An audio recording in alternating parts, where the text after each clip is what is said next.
would you please check your ideas and opinions at the door? All your philosophical and religious views, all your logic, because I say check it at the door advisedly because you can pick it up again when you go out if you feel unsafe without it. I'm not trying to argue you out of your opinions and views. I'm merely suggesting that for the sake of an experiment, you temporarily suspend them. Hello and welcome to the Philosophical Minds podcast, an exploration of all things philosophical, alchemical, and esoteric, from the psycho-spiritual to the material-chemical nature of the all. Join me and my guests as we inquire into the liminality of mind and matter, and tend to the fertile soils of awareness and perception while facilitating an expanded consciousness from the individual to the collective. If you enjoy the show and find it of value, consider supporting and becoming a patron via the Patreon at patreon.com/philosophicalminds. A small contribution makes a big difference and definitely makes it easier for me to continue the show, although I will always do my best to keep it flowing regardless. Thank you all, and let's get into it.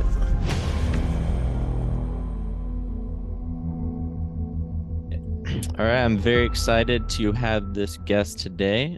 He's a second-generation, world-renowned master astrologer and spiritual advisor using ancient techniques including classical, Vedic, Nadi, Kabbalistic, and astrolocation astrology, with a background in audio forensics, audio engineering, electronic design consulting, and acoustical consulting.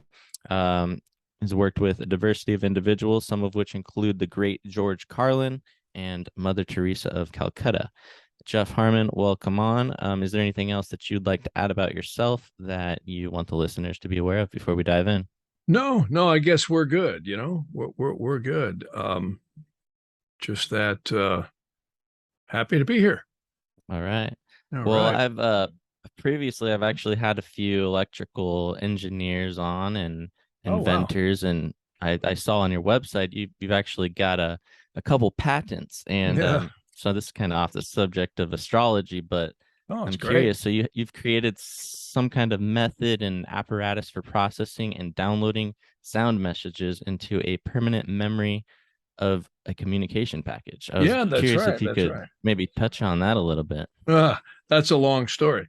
And it actually kind of relates to astrology in some ways too, because essentially what it does is that particular system was an order entry system, which was to be able to download voice communications and send them all over the world with glyphs. It was actually going to be used in the floral industry. It ended up getting bogged down in a legal lawsuit, and that was, God, that's almost 30 something years ago now. And I remember I didn't follow what the astrology says, and it ended up with some investment bankers. And you have to remember, the American legal system is the finest system money can buy. And when you get involved with very wealthy people, it becomes a sport to beat you. And what ended up happening is they didn't beat me. It ended up in litigation so long that it never got put on the market. So, and then they were coming back to me saying, oh, geez, we listened to our law firm, and on and on and on. But it was a great product. And it still is, actually. It still is. It's something I may pursue someday. But I just walked away from it. I talk to so many clients, speaking of astrology, whose lives are destroyed by the legal system. So many clients. And I look at interrogation charts, and I'll never forget it. This was way back in the 90s.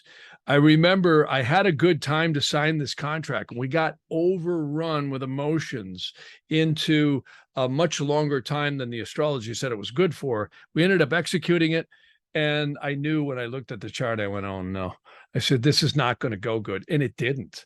And to my amazement, about a year, just like the astrology said, it ended up in the sewer and in litigation. And these law firms, people should know your misfortune is their business. They literally will create mountains out of molehills. I have so many clients that are involved in these litigations. Most of them last minimum 1 to 2 years, but usually a lot closer to 5, even though the courts in California and other places say, yes, but we'll bring it to justice by 1 year. Good luck with all the motions and everything. It's become, back in the medieval days, the king would just send his men out to apprehend you, and then they'd hang you, right? Or draw and quarter you, all this horrible stuff. Today, it might be worse. I mean, now they just put you in litigation for years and years and years and sap your money dry. And of course, you'll notice your justice and legal defense leaves the minute the money's gone.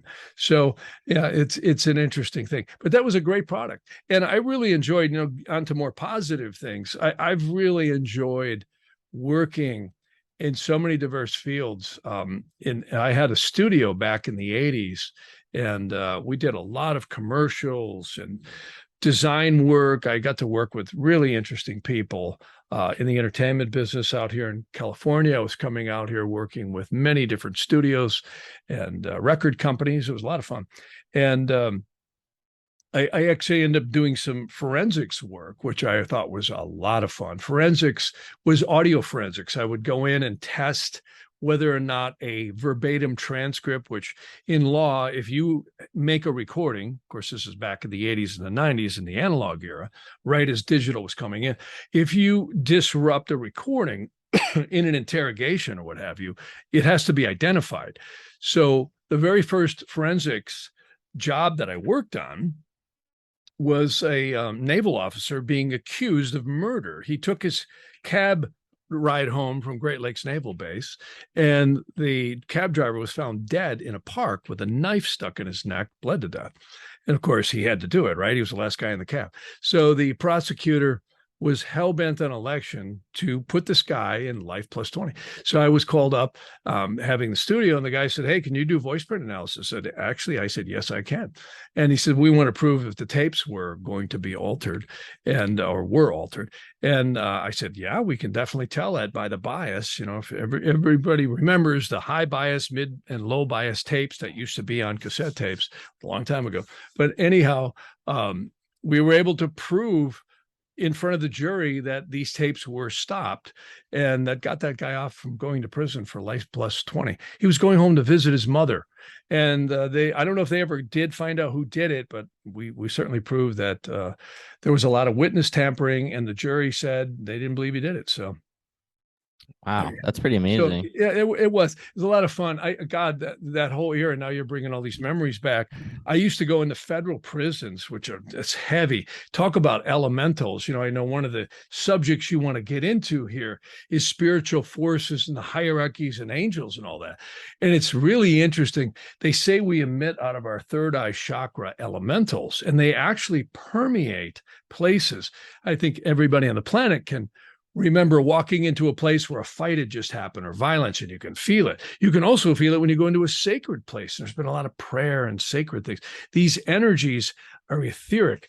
They literally permeate the astral plane, and we emit them right out of the third eye chakra.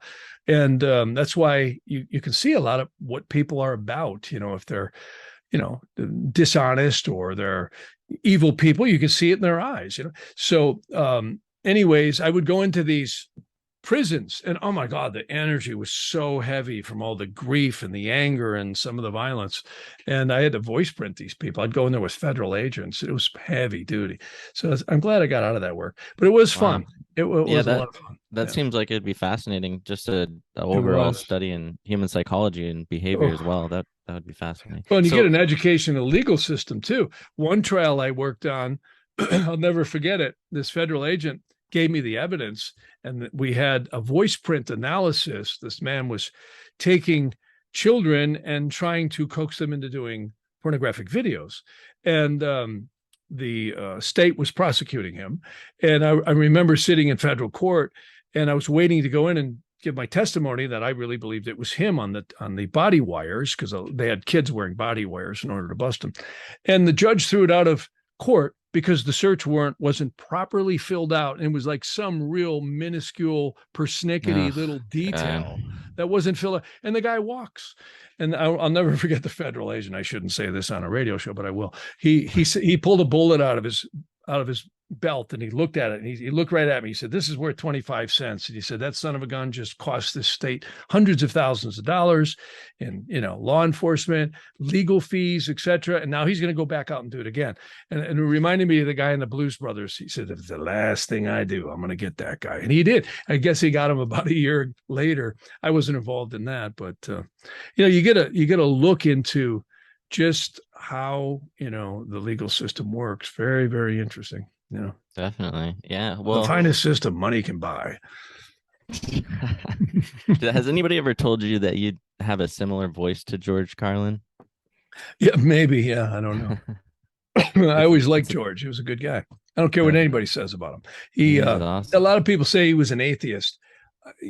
George and I never hung out and were great buddies, but I was around him fairly often. I got to record him once in the studio, and I just think he was very disdained with life. I get a lot of heat for Mother Teresa. I just got chastised on another radio show.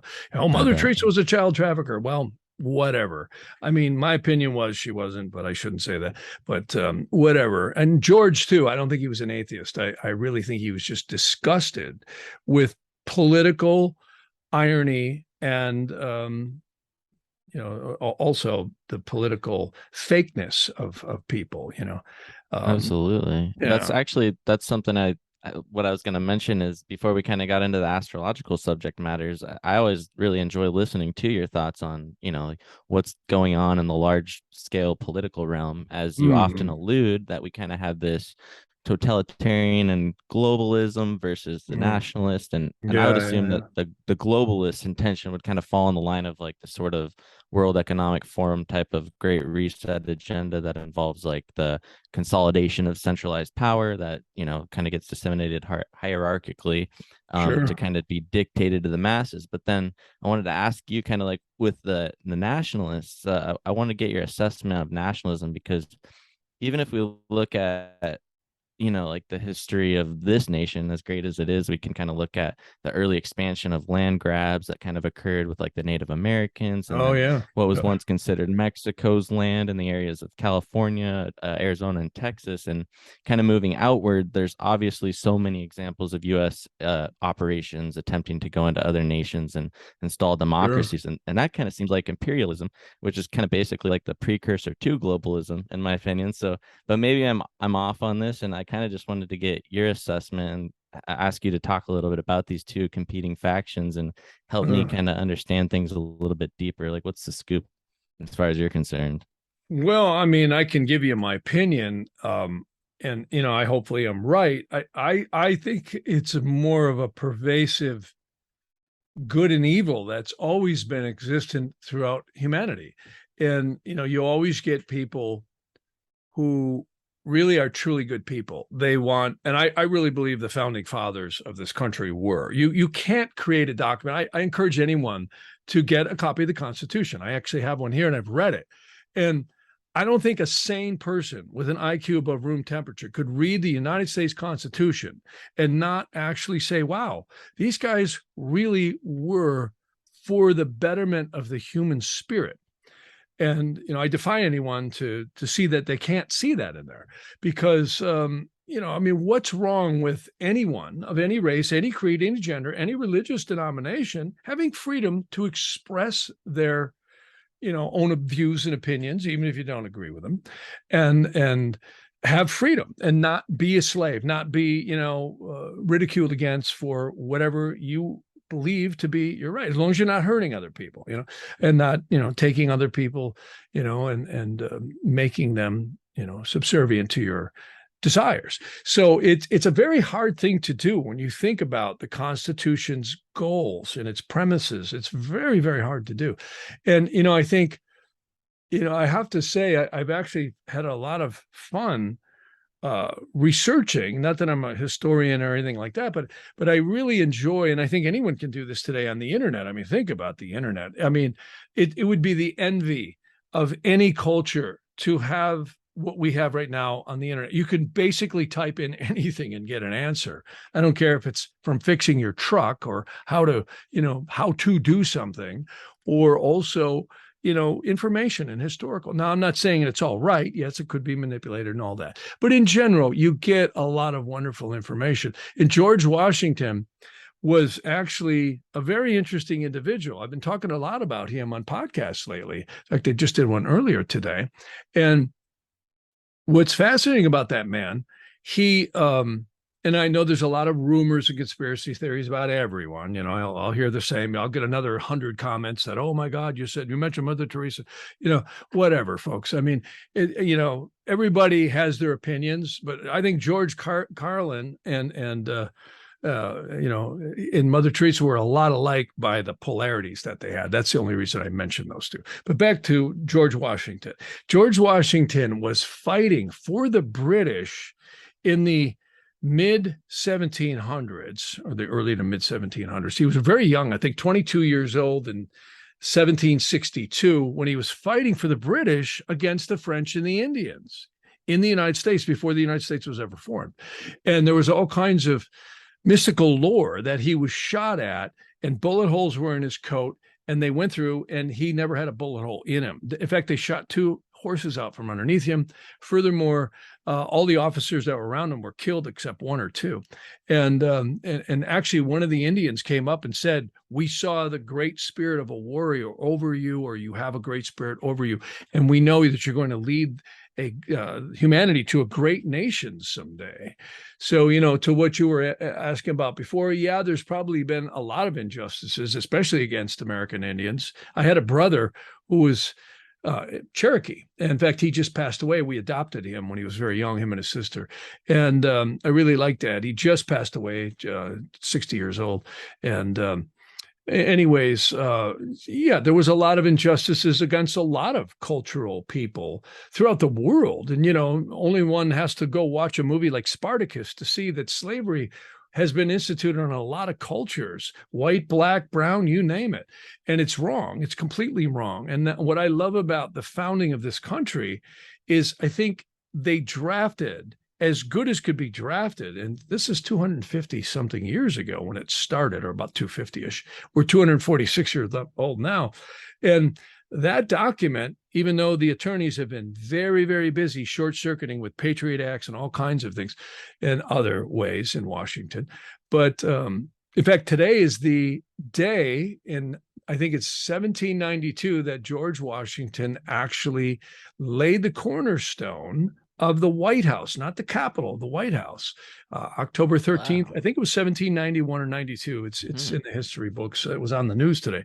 And I thought, well, that's interesting. And he actually worked with a French architect. And Washington, D.C. is a Masonic temple. It is an Egyptian temple. Freemasonry really comes out of some of the ancient Egyptian and Scottish Rite lore that goes way back. And there's a French architect. There's many books on this people can research, where the streets are laid out in sacred geometry. The domes and the obelisks are all indicative or representative of various power structures and points. Furthermore, what's interesting is the symbolism that was used in the numerology. And look at the pentagon. That's a pentagram. A pentagram. That's what it is.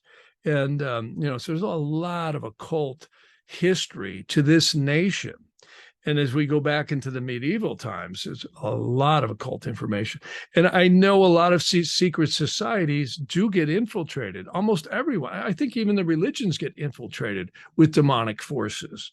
It always seems like when wonderful things start out, the spirits want to come in and possess people, or they will seek to create havoc and create destruction. It's always that way. And we always, I think, have to be mindful of that.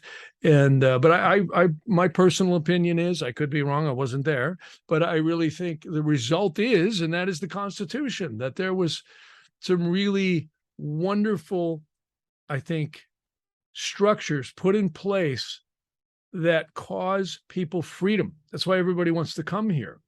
And we are in an era right now where I think we've got some very crafty people trying to undermine that. And they're literally using demonic mind control on us. And you can see it. If you really watch what's going on, everything is backwards. We're fighting for your freedom. No, they're fighting for your incarceration.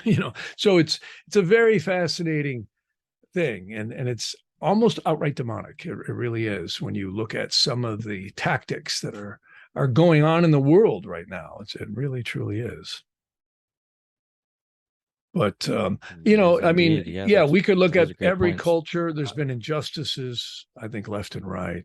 But I think the overall foundation of this country ended up being a place for all, including the Indians. We stole the land. Absolutely. Yeah, definitely. Yeah. One of the ways that you definitely stand out to me from a lot of other astrologers out there is that you really seem like you bridge the gap of like the tropical versus the sidereal divide. Mm-hmm. Maybe it would be cool if you could kind of elaborate a little bit on each one of those and talk a little bit about how each system kind of brings its own unique spin to the table, and how individuals can kind of utilize them each most effectively. Yeah. Well, thank you for the compliment. I mean, I humbly submit there is no one who's being honest who could ever say we are going to fully figure out astrology. I think astrology has kept a grip on humanity throughout history, including really it's having a huge resurgence right now. Astrology always a little bit kind of bothered me with that term, because to me, I really am sympathetic to the ancient astronomy, which really was astrology. Today, astrology, especially since the probably early 1900s and Hollywood and all that, it's really been what's your sun sign, and everyone knows their sun sign. And I always go out of my way to say nothing could be further from the truth. We are not our astrology, in my opinion. And I think the ancient systems prove that we are spiritual beings here, incarnate in these meat suits called bodies, having a physical experience. And it's quite a miraculous one when you really take account of it. Life itself is stunning. And I think a realization of that is more important today than ever. Look at artificial intelligence. I always tell people, I pick this up and drink water because I'm thirsty. AI will do that because it's looking human, and it was programmed to look human. And it's, a friend of mine who just passed away, Claude Swanson, he worked for DARPA. He did some wonderful books. He lived in Tucson. I encourage people to still, if you can get them anymore, it's called The Synchronized Universe. And he was looking into all of the hard sciences and spirituality and consciousness and all this stuff, which is really an unending task to try and connect. And back to the sidereal and tropical zodiacs, the same thing has happened to astrology. It's divided. And it actually, the two zodiacs were joined, and no one knows exactly when. It's somewhere, you can look this up on Wikipedia. It depends on which reference points you use. The tropical and sidereal joined when it left and went into the first degree of Pisces. It moves backwards. It goes from Aries to Pisces. It's called the precession of the equinoxes. Excuse me. And no one knows exactly. There's no little goalpost out there, that says you've entered, Pisces, or you've entered Aquarius. We don't know where those are 100%. There's good conjecture to it. And I've seen a lot of mathematical calculations. I've seen a lot of people put forward some really good math, but nothing is definitive. And this is known in Vedic astrology as an ayanamsha, and it's a little heady, but it just basically simply, where do we take the reference point of the sidereal zodiac, which is really truly where the constellations are, versus the tropical one that's based on the equinoxes and the solstice points. And I have to say, the two have been separating, and this is an interesting thing, 1 degree every 72 years. And that number, 7 and 2, is a very interesting number, because in the Bible, Exodus has 72 angels that surround the firmament. I can actually show you that on a little thing here. I've shown this a lot of times, but I'll show it again. I'll just come up here and show you. See, you can see here, the 72 angels is known by many as the Shem mephoresh, which is a Hebrew term that means the 72 angels that the soul exits out of. And this is very mysterious because there are angels that are believed to be involved in all the celestial interactions. You know, astrologers all say, well, it's this planet, this sign, that sign, which is good. But when you start getting into the older Hebrew, Aramaic, the Chaldean and Egyptian stuff, particularly some of the very deep stuff that was in the secret societies, it's all angels and spirits and intelligences. One of the books that supports that the most is the Sefer Ratziel, which is a very ancient text that's called the Book of the Archangel Ratziel. Sefer means book, and Ratziel is the Archangel Ratziel, which is believed to have been sent in the Adam of Eve story to Adam when he became so distraught, when he was incarcerated or incarnated into the physical realm. We call it, Earth, when we're born, because when we exit the womb, they say the guardian angel ties the spirit, psyche, and soul permanently to the body at first breath. And when you think about that, it's literally almost like looking at some of these Hollywood movies like Total Recall and The Matrix, like boom, you're now in this new world. And they say the angel actually blocks us from remembering who we were and where we were. For instance, I always love to show this diagram.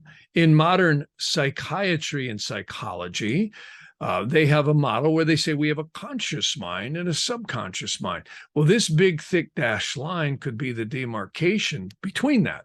The so-called conscious mind is down here and the so-called subconscious mind above. But a better metaphor might be, this is the present personality. Anyone who, I just had a wonderful session yesterday with a doctor who is really, really a smart man in terms of understanding psychology and also pain. And he's doing some really advanced, cool research into neurological pain, how the pain we experience in the physical body is directly proportional to our perception of it. So that sounds complex, but it's actually pretty simple. In other words, some people have different tolerances to pain. And that a lot has to do not only with the nervous system, but also the way the conscious mind perceives it. So this was known in Hebrew, the lower conscious mind, as the nephesh. It's a strange word that means that's the silly putty. And to quote George again, that they like the club that they beat us over the head with every day, telling us what to believe. This is the lower consciousness, which is not us. I kind of liken it to the keyboard, the mouse, and the screen we all use when we use our computers. It's the interface into this miraculous machine and living biological machine called the body, which from the day we were spanked on the rear end in the delivery room is constantly growing. It's either growing to its peak and atrophying and dying, or it's growing to its peak. So what's interesting about all that is the chakras seem to have a lot to do with the life force energies. And notice they all rule the planets. These are the inner 7 planets. And isn't it interesting? The root chakra, where the reproductive organs are, is Saturn. The consciousness that we interface in our minds is known as the Jupiter chakra. Also, a lot of people know it as the third eye chakra. Well, isn't that interesting? Almost every religion talks about the pituitary gland, and that's believed to be right about where it is. And it's a very mysterious gland that seems to have a lot to do with psychic and conscious interaction with our world. In fact, many mystics will tell they feel that the pituitary is very opened up and expanded in order to connect into psychic work. This was actually known in the Hebrew as this hidden circle here, known as Dath. Here's another diagram I'll show you. This one's kind of cool because this is just a little bit different way of looking at things. If I can get it to come up, there we go. And you'll see Dath is hidden knowledge. Well, that is right in between what we call Mars and Hesed, which is Jupiter. And if I go back to this diagram, if I drew that big thick dashed line, it would go right through the center, like this diagram here is showing. See, that's Dath. And Dath is a Hebrew word that means the mystical hidden knowledge. Well, isn't that interesting? If you look at a human body's chakra point, that Dath would be very, very, very, very close to what? Right where the throat chakra is. You think about our ability to communicate. Think about speech and language. No matter which language you speak, whether it's English and Hebrew or Chinese or Latin or whatever, any language, Spanish, whatever, it's quite miraculous that we can take thought and process it into a bunch of sounds that have very specific articulate meanings.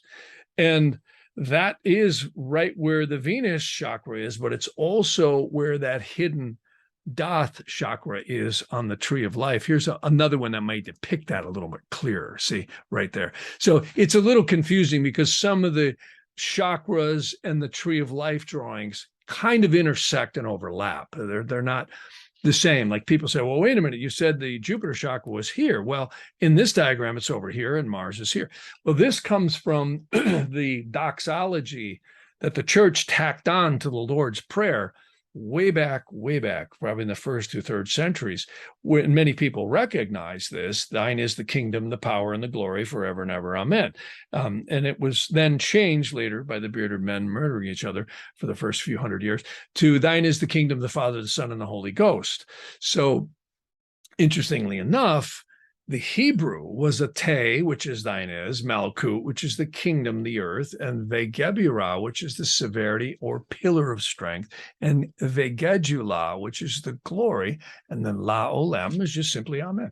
So this stuff gets combined by these religions where it's, true etymology or sources were just divine sources. I believe absolutely communicated by angels. And why I believe that is because I've actually got documents that said so. The angels literally would communicate to many of these saints and prophets. We hear Moses in the burning bush, we hear about all kinds of things, but there's other mystics, particularly one of my favorites, Rabbi Maharil. Some people might remember him as Abraham, one of the probably most prolific texts ever written, The Sacred Magic of Abramelin the Mage. Clearly an astonishing text where it actually validates some of the high holidays that we see, going from the Passover to the Rosh Hashanah and other things. Of course, practiced in the Jewish religion and in Christianity. The Passover is still, celebrated, Ash Wednesday and all that. So very interesting that these religions will concretize this into dogma. Not that it's all dogma. A lot of it's great and wonderful.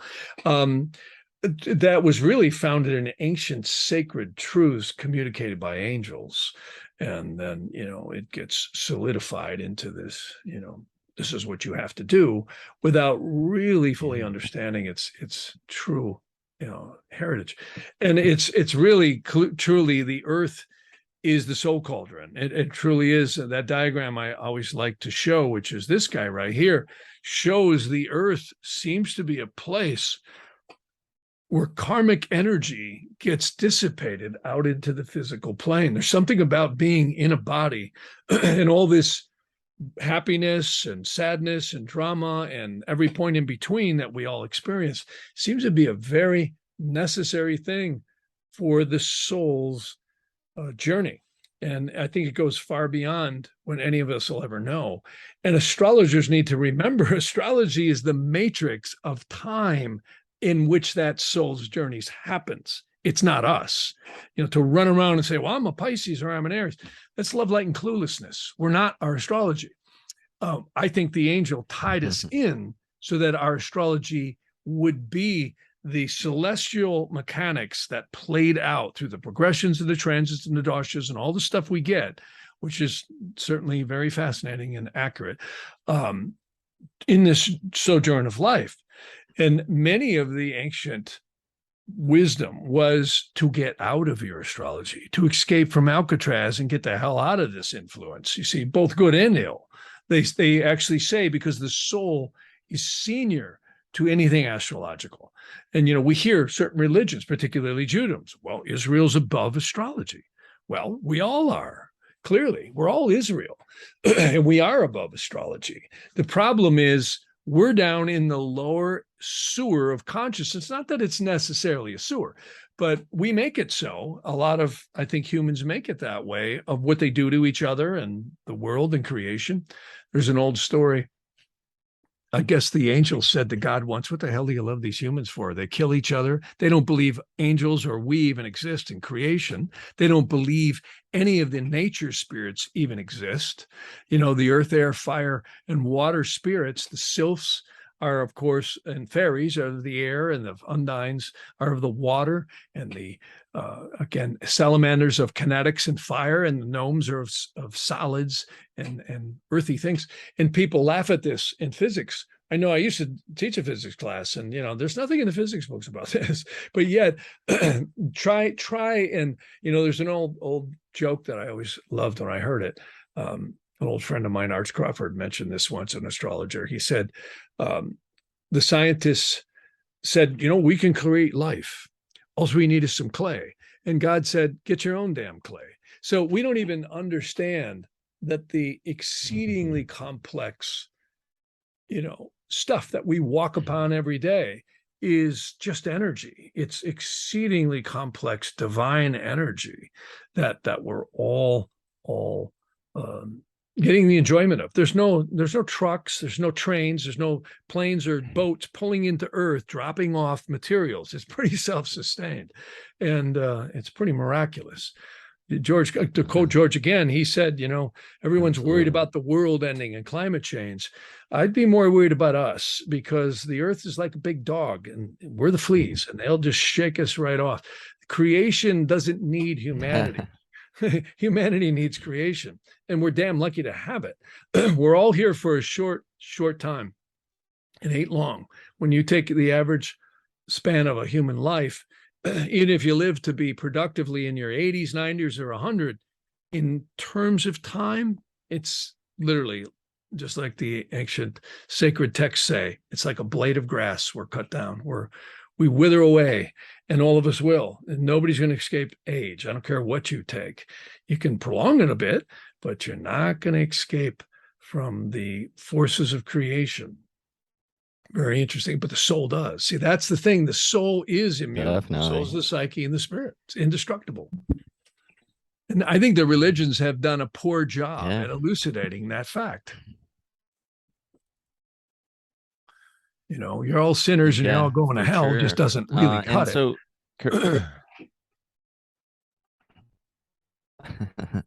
yeah, definitely.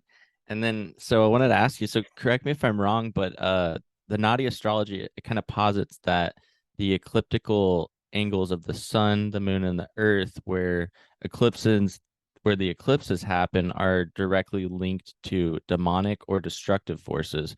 So I was kind of curious to talk about the polarity of that, like the angelic forces, perhaps. Is it just anything non-ecliptic that would be deemed angelic, or no, does it not really work like that?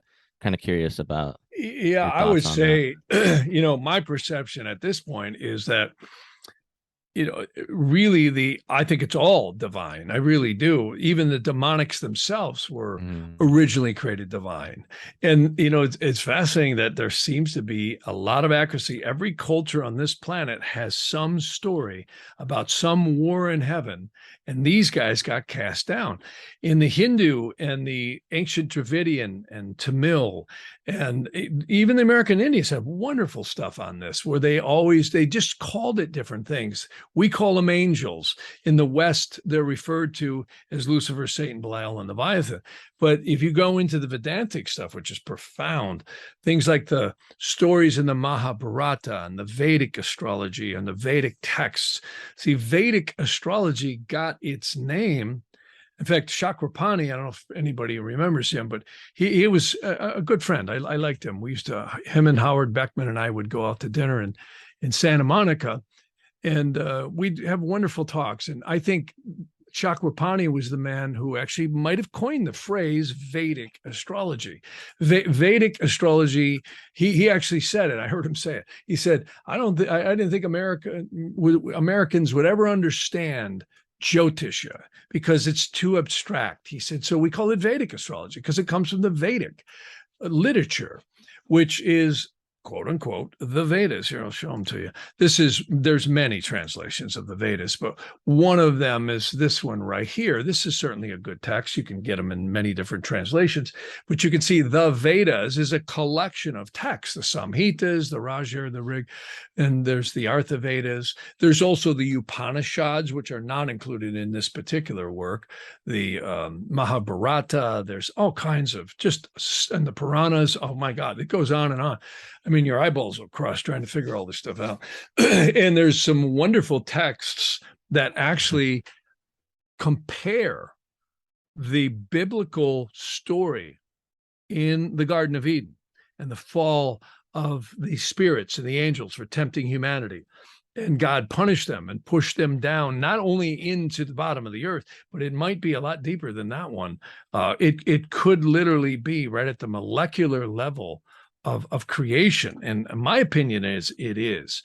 These guys, usually in the religions we hear about, the devil, right?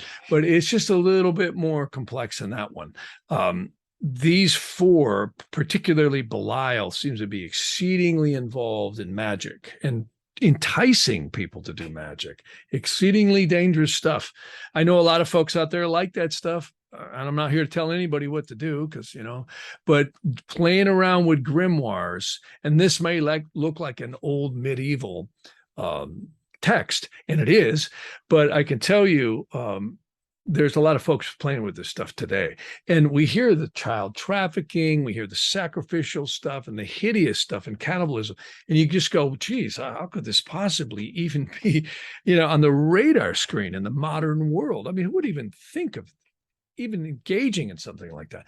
It's very demonic, and it is. And it's been, again, said, oh, this is just medieval stuff. Oh, no, it's not. It's been going on, I think, since the beginning of humanity. The spirits love it when they can tempt humans. See, the modern theology is, oh, we can summon spirits and get them to give us knowledge and mystical powers. It's always money. Everybody wants money, right?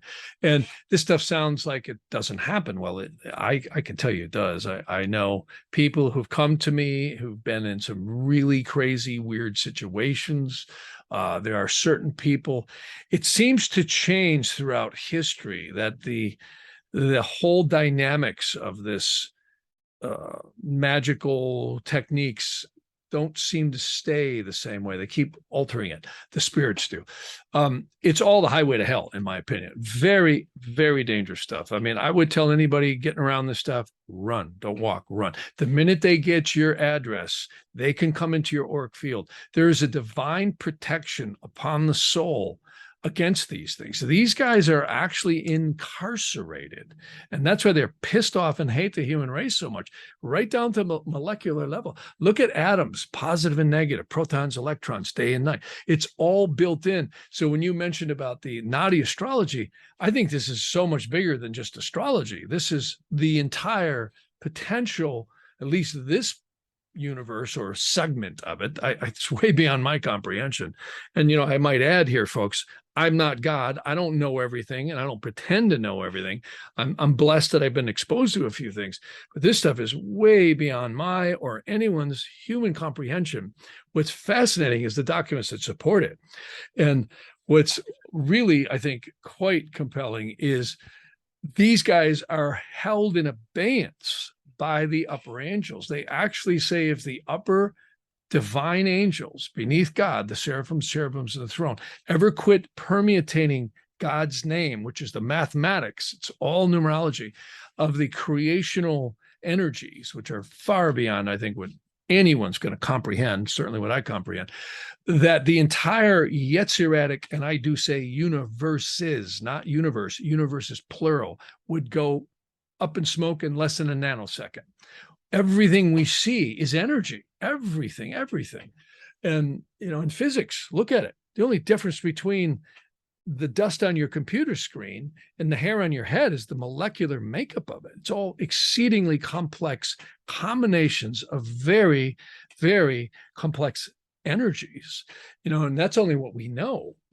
Science will tell you in physics, there's space in between, that they're now finding neutrinos and other particles.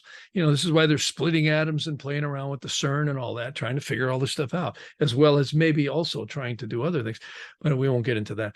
But the bottom line is, this is fascinating stuff because it's way beyond what anybody can figure out. And it's divine. It truly is. And the spirits seem to be forced to be a part of creation. Many people in Christianity will have heard the Lazarus story. Well, did he rise him from the dead? I think he probably did. And I also know rabbinical texts that say the same doggone thing. They just don't get the same press. And in one of them, the Rabbi Maharil specifically states that the only way you can raise someone from the dead is by forcing the fourth hierarchy to be involved in it. And the operative word there was forcing. And this stuff is profound. In other words, the astrology, the mechanics of the astrology seems to be involved both angelically and demonically. It seems to be a matrix, quite literally, of the soul. There's a wonderful book I recommend in my readings to a lot of people. And this book will bend your noodle around. It's by a rabbi named Yehuda. And he lived in Baghdad in the 1800s. And I'll tell a brief story on this.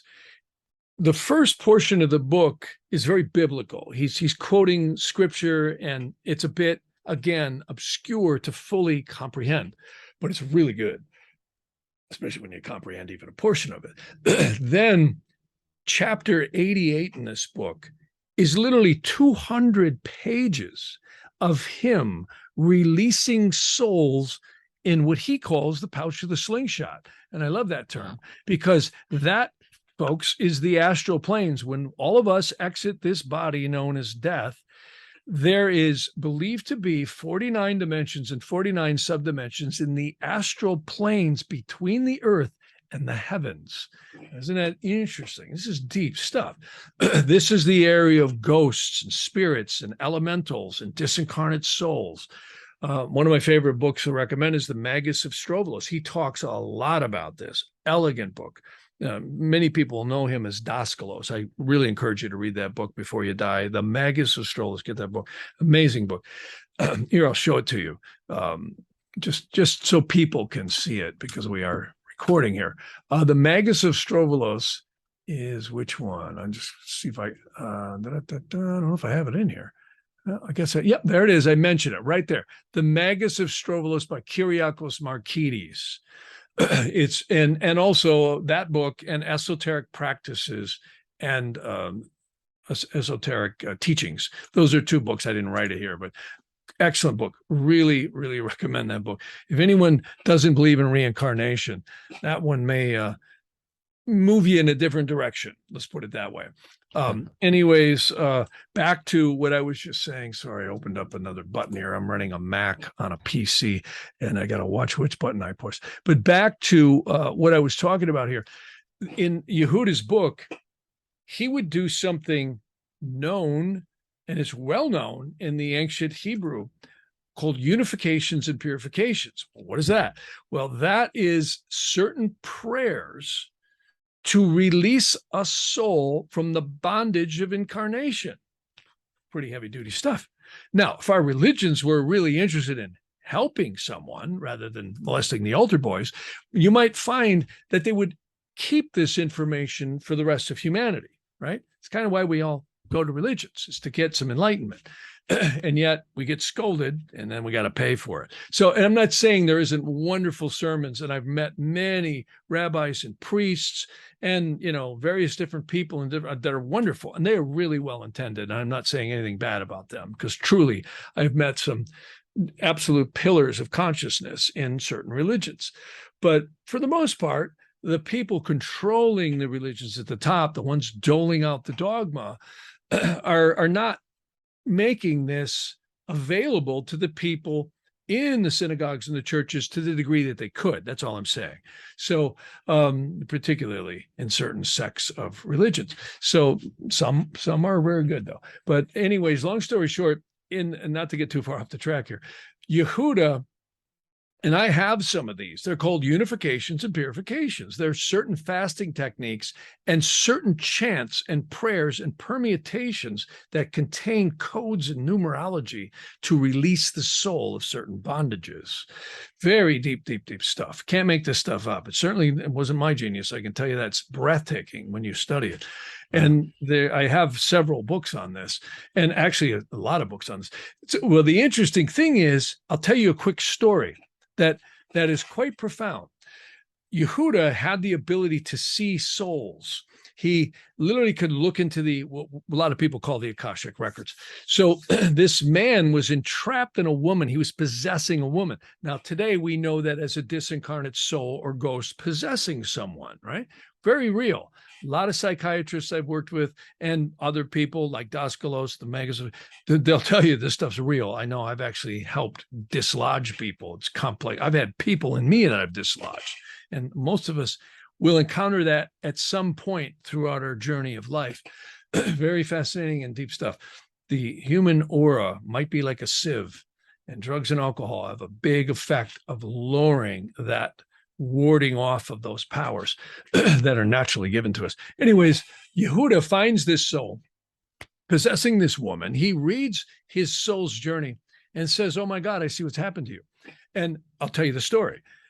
2 incarnations back, this man who was trapped in this woman's body was a young man who had made a bunch of money as a merchant, made a lot of gold. This is in the 1800s, right? So it had a lot of gold. He stops at the end for the last leg of the journey home. He was going home to buy his parents some servants, right? Today we buy people cars, dishwashers, and hair dryers. Back then you bought servants, right? The way the world was. So anyways, he stops at this inn and he's paying for the room, right? And he reaches in and he grabs some little piece of gold, out of all the other pieces of gold clinking around, and the innkeeper's noticing that, right? So he pays for the room, gives him the key, and the guy goes off, and the old innkeeper looks at his young son. He says, "I'll tell you what," he says, "here's an extra key. You get in there tonight, and when he's sleeping, you get that gold, and we'll split it, right? Get out of this place." So sure enough, the young innkeeper's son goes in, gets the gold. He's just about out the door, and the young man wakes up and jumps him. They get in this big fight, and the innkeeper's son kills him with a knife. He's dead, right? He gets the gold, right? He makes off with it. So the young man ends up in the celestial court of the Yetziratic world. And this is fascinating stuff. You could go on and on and on about the different hierarchies of not the major angels, but even the sub-angels that deal with transitioning souls after death and to birth again. It's stunning stuff. Stuff we'll never fully understand. But that book elucidates a lot of it. So does Daskalos, the Magus of Astrology. Anyways, long story short, so he ends up in the celestial court, and the angels say, "Do you forgive him? Do you forgive this man?" "No, I don't forgive that son of a gun. I want him to get just what I..." Boom, right back in incarnation. Wham, he's born. Remember, the angel makes a mark right it's actually between Cupid's bow and our upper lip to make us forget. Here, I'll show you. Everybody's got this. Go look in the mirror or just feel. It's called Cupid's bow. It's right here between the upper lip and the nose. It's a mark. That mark is believed to make us forget. So we can't remember our past incarnations or why we were born or have this brother or sister that pisses us off or that we love, So it's all these mysterious forces on the soul and the spirit and the psyche that are kind of uncanny. And that, they say, is incarcerated in our Saturn aura. Now, see, we seem to be a mirror, our souls, when we incarnate at least, of the celestial matrix. We have that embedded in one layer of the soul, which is really deep stuff. Anyways, so back to the story. So what happens is the guy ends up growing up. He goes back to the same inn, unbeknownst to him, gets in a fight with now the old man. Because remember, that young man, this innkeeper's son, was probably in his 20s or something. So he'd have been in his 60s when he reincarnated and came back. He ends up killing him in the same room he was murdered in. Now, people will say to me, well, Jeff, okay, that's a great story, but how can you prove that? Well, I can't prove it, but neither can anyone disprove it. But what I can say is go read books like The Magus of Strovolos, 30 Years Among the Dead, which is by Dr. Carl Wicklund, a very esteemed psychiatrist, Dr. Louise Fry, who wrote Freeing the Captives, and so many others I'm not mentioning, that, in my opinion, clinically proved that disincarnate souls in someone's aura often cause great havoc, either physically, mentally, or both. And once they got them removed through regression therapy and what I call clearing, or many people do, so there are many people that do this stuff, the patient clears up. And this isn't somebody, channeling Zulu from Zeton. I'm not in any way demeaning psychics, because a lot of them are wonderful. I've got a lot of great clients that are psychics, and they're good. So the point is, this stuff is real. It's more real than we'll ever know. And astrology, where does it all fit in? Well, astrology is the matrix of the cycles and the progressions that we are all getting on this journey. But if the religions were really trying to help us, why wouldn't they tell us a little more about this instead of just the same repetitive stories? Not that the stories aren't good. There's a lot of great truths of these stories. But what I've found is most people who are in religions, and I've actually had the blessing of spending a lot of time with my studio recording and doing productions and tape programs and television and cable and radio. So I got around a lot of this stuff in the 80s and the 90s. It was really fascinating. It's still today. And I'm very blessed for that. And I don't think that that's a mistake. I'll bet there's some karmic reason I did. And I don't treat that in any way as, oh, I know a lot, because I don't. I know the more I get to know, the less I know. And the more I have respect for the exceedingly complex creational forces that are around us. And again, so little has been done to elucidate this. And it's really a shame. It's really, really a shame. That probably saddens me more than anything when I think about it. It's like, why is all this beautiful knowledge of creation and angels and spirits and intelligences just relegated to wackos and, people that, conspiracy theorists and all, when it's absolutely true. And there's overwhelming evidence of it. And, it's fun stuff. That's what I love about what you're doing, and you're doing such a great job at it. And one thing I wanted to ask you about it. Thank you. I don't know if you know. I'm doing the best I can do. I mean, this is stuff that is truly, truly beyond the conscious comprehension of any of us. I mean, what I think is important is that we, there's a lot of truth to this lower conscious nefesh. Our conscious minds are like silly putty, and it's been proven. You take, the military has proved this, and mind control has proved this. Education, if you tell somebody something enough, they're going to believe it. And even if they don't believe it, they'll acquiesce through, look at some of the severity that's used in punishment, where they beat people and, tell you agree. Like in China, they're taking people and beating them in the back room, putting makeup on them, running them out and say, no, you agree. It's like the Rambo movies we used to see. So, and they used to do that to slaves. It was horrible. They'd beat them and, until they would be in submission. So of all different cultures throughout history. So, you see a despotic father, they do that sometimes. They'll beat the kids and the wife until they're just so afraid they won't do anything. So it's very interesting when you look back at some of the real pillars of the saints and the prophets and the rabbis. They knew the physical body was a temporary vessel, and they would very carefully covet what they would believe. The Stoics had it best. The Stoics used to say, that was a very ancient group of rabbis. They would actually say, you can't join it. They would ask you questions like, what do you feel like if somebody hates you? Well, I don't know. I don't like that. Okay. Well, how do you like it when somebody loves you and they deify and they tell you you're so great and smart? Oh, that's great. You're not ready to be with us. And that the person would say, why? Well, because you're too dependent on what everybody else thinks about you.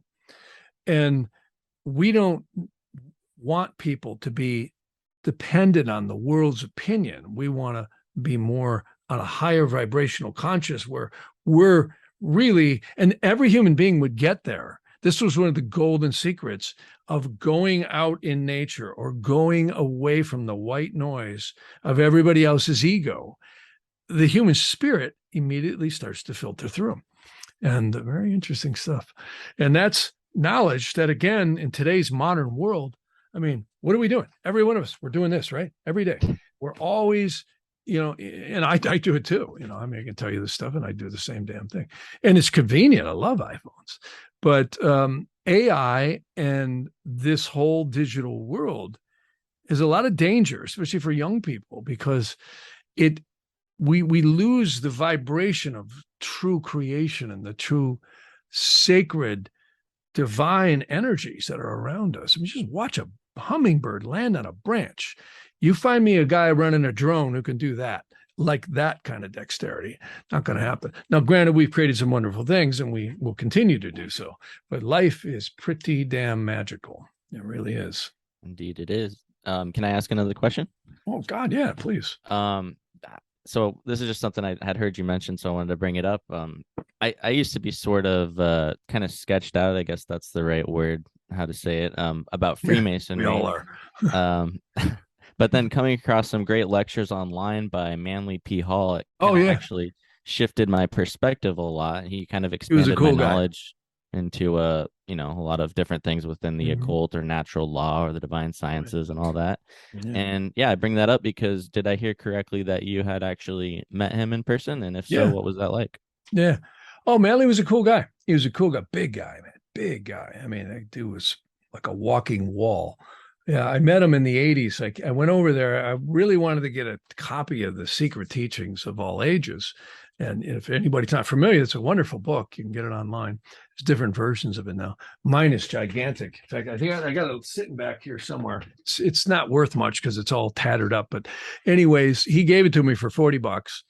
And he said the covers were torn off. He says, if you know how to glue them back on, he said, or put some tape on them. And I did. So, and I got talking with him. And that's where I started researching Masonry and Freemasonry and Scottish rites and many different things from many different cultures. And Manly is a cool guy. He, a lot of, if you really peruse The Secret Teachings of All Ages, you just go, how the hell could anybody have written a book that, diverse and so well and concisely put forth. And I found out how. He actually gave a talk. Manly P. Hall was pretty old. I think it was 1916 or 1918, something like that. It's on the web somewhere, I think. But he gave a talk at a church downtown Los Angeles, before Los Angeles descended into anarchy. And it was actually, downtown LA is a cool place. It's really nostalgic. It's not like Chicago, but it's like that. A lot of really classic old buildings, which we see in many of the old Hollywood movies. And a lot of them are still there. And anyway, so he gave a talk at this church, and there were some people in the audience from secret society. And many people know that Orange County not only had the Rosicrucians, but it also had other secret societies in and around this place. A lot of occult stuff going on around here still. And long story short, they approached him and said, we're looking for someone who could publish this. And Manly P. Hall apparently got, back then it was a big deal to make 4-color prints of the quality that he did, especially on the enameled paper. I mean, if anybody looks at that book, it's like, wow, these drawings and the artwork and the articulate work it took to write this stuff. I mean, this covers everything on alchemy, spirits, you name it. I mean, every religion that's ever been really solidified from many diverse cultures, and so well written. There's even things in there about ciphers and codes and gematria and the Hebrew and the on and on, just stunning stuff. And I asked him, I said, how the hell did you do this? And that's why I heard that story. And that's actually in a book about him too. I think there was a called Man of Mysteries. People can get that book. And it's a good book to read. And he was telling the truth because that's exactly what his memoir said too. And he was bequeathed that. And I think he did a really great job. Manly wasn't really back then. That was really the beginning. Manly's rise was really in the 40s, 50s, and 60s.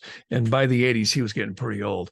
I forget when he was born, but Manly did a lot of more the what I would call spiritualist movement astrology, which kind of came in the 1800s and the 1900s, which had lost the traditional stuff that has now been revived quite amazingly since the 90s. Robert Hand gets nowhere near the credit he deserves. Robert Hand, many people may know of him. He's still alive. I think he's living in Las Vegas. I'm going to get Robert on a show because I love Robert. He's my mother studied with him way back in the 70s, and I've studied with him, and I love Robert. He's a cantankerous dude. He's exceedingly smart, really, really. What a prolific mind. And he wrote a book called Planets and Transits. And if anyone in astrology wants to get anywhere, buy that book. It's a great book. It's not very expensive. I have it. But it's all the descriptions of the aspects that we all receive when planets go through your houses and make aspects, like hard aspects, squares and trines and conjunctions, and also the oppositions and all that. So it's really good. But anyways, Robert really kind of brought in the whole movement of reviving William Lilly, who I'll show you who he is. William Lilly, I think I showed him before, didn't I? I can't remember. And if I didn't, I will now.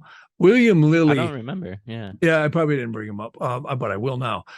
William Lilly, I mentioned him a lot only because he lived, you can see, from 1602 to 1681. So this is way before the United States broke off. This is right when the colonies were all forming, all that stuff. So he had warned, he was a court astrologer. And you'll find many of the really good astrologers were quote unquote called court astrologers. They would literally be hired by the king and put on salary to advise the king and the generals on wars and elections and coronations and all that stuff. In fact, one of my favorite astrologers, I'll show you the book, is Rabbi Ibn Israel. He's actually one of the later ones. This is a translation by him, which you can see medical astrology. I don't know if you can see it. He wrote books on interrogations, which is asking questions, electional astrology, which is picking auspicious times to get married and do things. I do a lot of that work. And then medical astrology. And I've actually been speaking to a lot of doctors about that. And a lot of them are becoming very aware of the value. I just had one doctor tell me, he says, I've noticed that. He says, whenever we go through our procedures in surgery, it never goes that well on certain times, and other times it goes really, really well. We don't know why.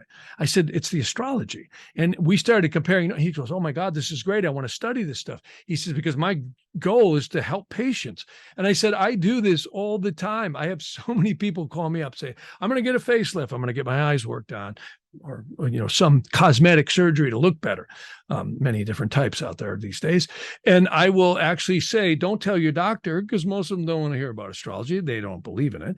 They weren't trained in it. See, the lower nefesh doesn't believe anything it wasn't exposed to and validate. So, but a lot of doctors are very aware of this. I've even got a lot of attorneys that are too. They know when you commence an act at a good time, that its energy will be better.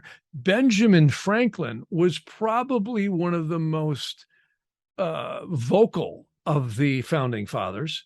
Here, I'll show you here. Benjamin Franklin was into numerology par excellence. In fact, you'll see here, Benjamin Franklin, everyone knows him from flying the kite and discovering electricity. That's the least of, I think, his real accomplishments. He was into numerology. This was what he likes to call a magical square that Benjamin Franklin created. And most important, he knew, in many of the medieval and secret societies know that angels' symbols are drawn from the numerology of the angel's name. They're called sigils. Jimmy Page in Led Zeppelin used to run around with one of the Shem mephoresh angels on his guitar amplifier in Led Zeppelin. And no, I don't think Jimmy Page is a devil worshiper, but I think he was very into spirituality. And, I think he's probably a pretty good guy, actually, from what I've seen of him. I've never met Jimmy Page, but he's created some pretty damn good music. I'll say that. The bottom line is these are literally symbols of force. In fact, we charge gems on them. They're called yantras or angelic squares. So again, the forefathers were steeped in this stuff, steeped in this stuff. Benjamin Franklin used to put out an almanac. I wish I had that. I've got it somewhere archived. But he would say that no one would commence an important act without selecting good celestial energies, particularly the moon. The moon is magical at what it does. You can feel it when it's making a good aspect. You can feel it when it's not. And even for those who don't believe it, which, I'm actually one, I didn't believe this stuff. And the more I studied it, I went, wow, if you're going to be scientifically orientated, you got to admit that those celestial influences clearly show up in every way. It's very amazing. The world doesn't end on every bad aspect like a lot of astrologers, sometimes say. But it's very fascinating how this stuff certainly seems to have very powerful forces on plants, animals. Look at the tides of the ocean.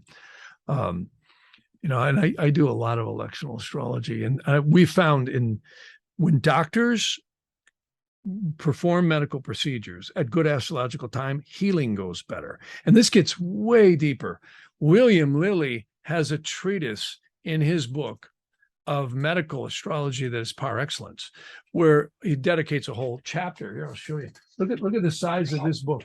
This he wrote in 1682. This, in fact, you see that picture on the screen, is exactly where I'm getting. That was him right there. See? And this was written, I think, in 1659, the first edition, 1647. It was way before my time. And the second edition came out in 1659. And then I got mine in the mid 80s. Mine's pretty beat up and got kind of banged up and full of all kinds of stuff. So it's probably not worth much anymore. But anyhow, the bottom line is, I just use it. And there's a whole section in here on all manner of diseases. And I've actually discussed this with doctors. I can't practice medicine, but I can tell you that I have, I'll tell people what the chart says and I say, then you can take that up with your doctor, because I certainly can't tell anyone what to do and won't on medicine or anything else. But I'll tell you what the chart says. So the interesting thing is how accurate this is. I mean, to certain doctors who really were interested in it, they were stunned at how the energies went and healing. Like I had one lady, she hired me to do an election. And I said, well, the days you're giving me that the doctor can do the surgery, it's not going to be good. I wouldn't do any one of them. Wait, find another one. It was elective surgery. She could have done it at any time. And she got mad at me and said, well, this is too inconvenient. I can't play with it. Okay, great. Do whatever you want. I said, but I wouldn't go in on that day. Well, she calls me back about a month and a half, 2 months later. And she goes, I almost died. She goes, she was in her 60s and she had 105 fever. They couldn't get it down. They put her on antibiotics. It was so bad, she damn near died in ICU. And then they ended up having to redo the surgery. And she says, I wish I would have listened to what the astrology said. I said, I know. I said, same thing at the beginning of this podcast. I wish I would have listened to what the astrology said on that deal I signed with those patents, because they were miraculous. I had some of the major companies in the world wanting to market that. And it was in the sewer, because of the very, very mercurial acts of attorneys. And in the end, everybody was mad at the attorneys because we all figured out, well, the only thing that happened, I knew it right off the bat, was the attorneys got rich, like they always do. So anyways, your misfortune is their business. Not that they aren't a necessary evil, but yeah, I know it all too well. Yeah. So electional astrology is amazing stuff. It's picking us. I do marriage elections all the time. And I've had so many people come to me in the past and they'll say, Jeff, what happened to my marriage? I'm married. We were so in love. We had kids. I said, I don't know. When did you get married? And they would tell me, oh, I remember it was on this day at this time, the sun was setting, whatever it was. And I would look at it, and invariably I would see aspects celestially, we call it astrology, it's really astronomy, that were in play. Like if I see the moon going to an opposition of Mars within 3 degrees, I say, well, do you have a big problem in 3 years? Oh yeah, you wouldn't believe it. That's exactly when and yep. And so years become degrees, and it's so accurate, it's creepy. I used to work with a guy on barges doing electional astrology on the Mississippi River. They would actually time when the Mississippi River is really dangerous. It takes a lot of skill to navigate these big ships and boats in the mouth of the Mississippi. And I would actually give them astrological times on progressions as to when to commence the inlet sailing. I didn't have anything to do with it. I would just tell them. He'd say, well, we're looking for a good time. When can we get this in there? The currents are so damn strong. And it was really cool. And we found it really did help. It's not going to drive the boat. It's not going to make the surgeon do the procedure right, but it tends to go better when you have the wind at your back rather than in your face. And that's how astrology works. It's like a stop and go light, Yeah.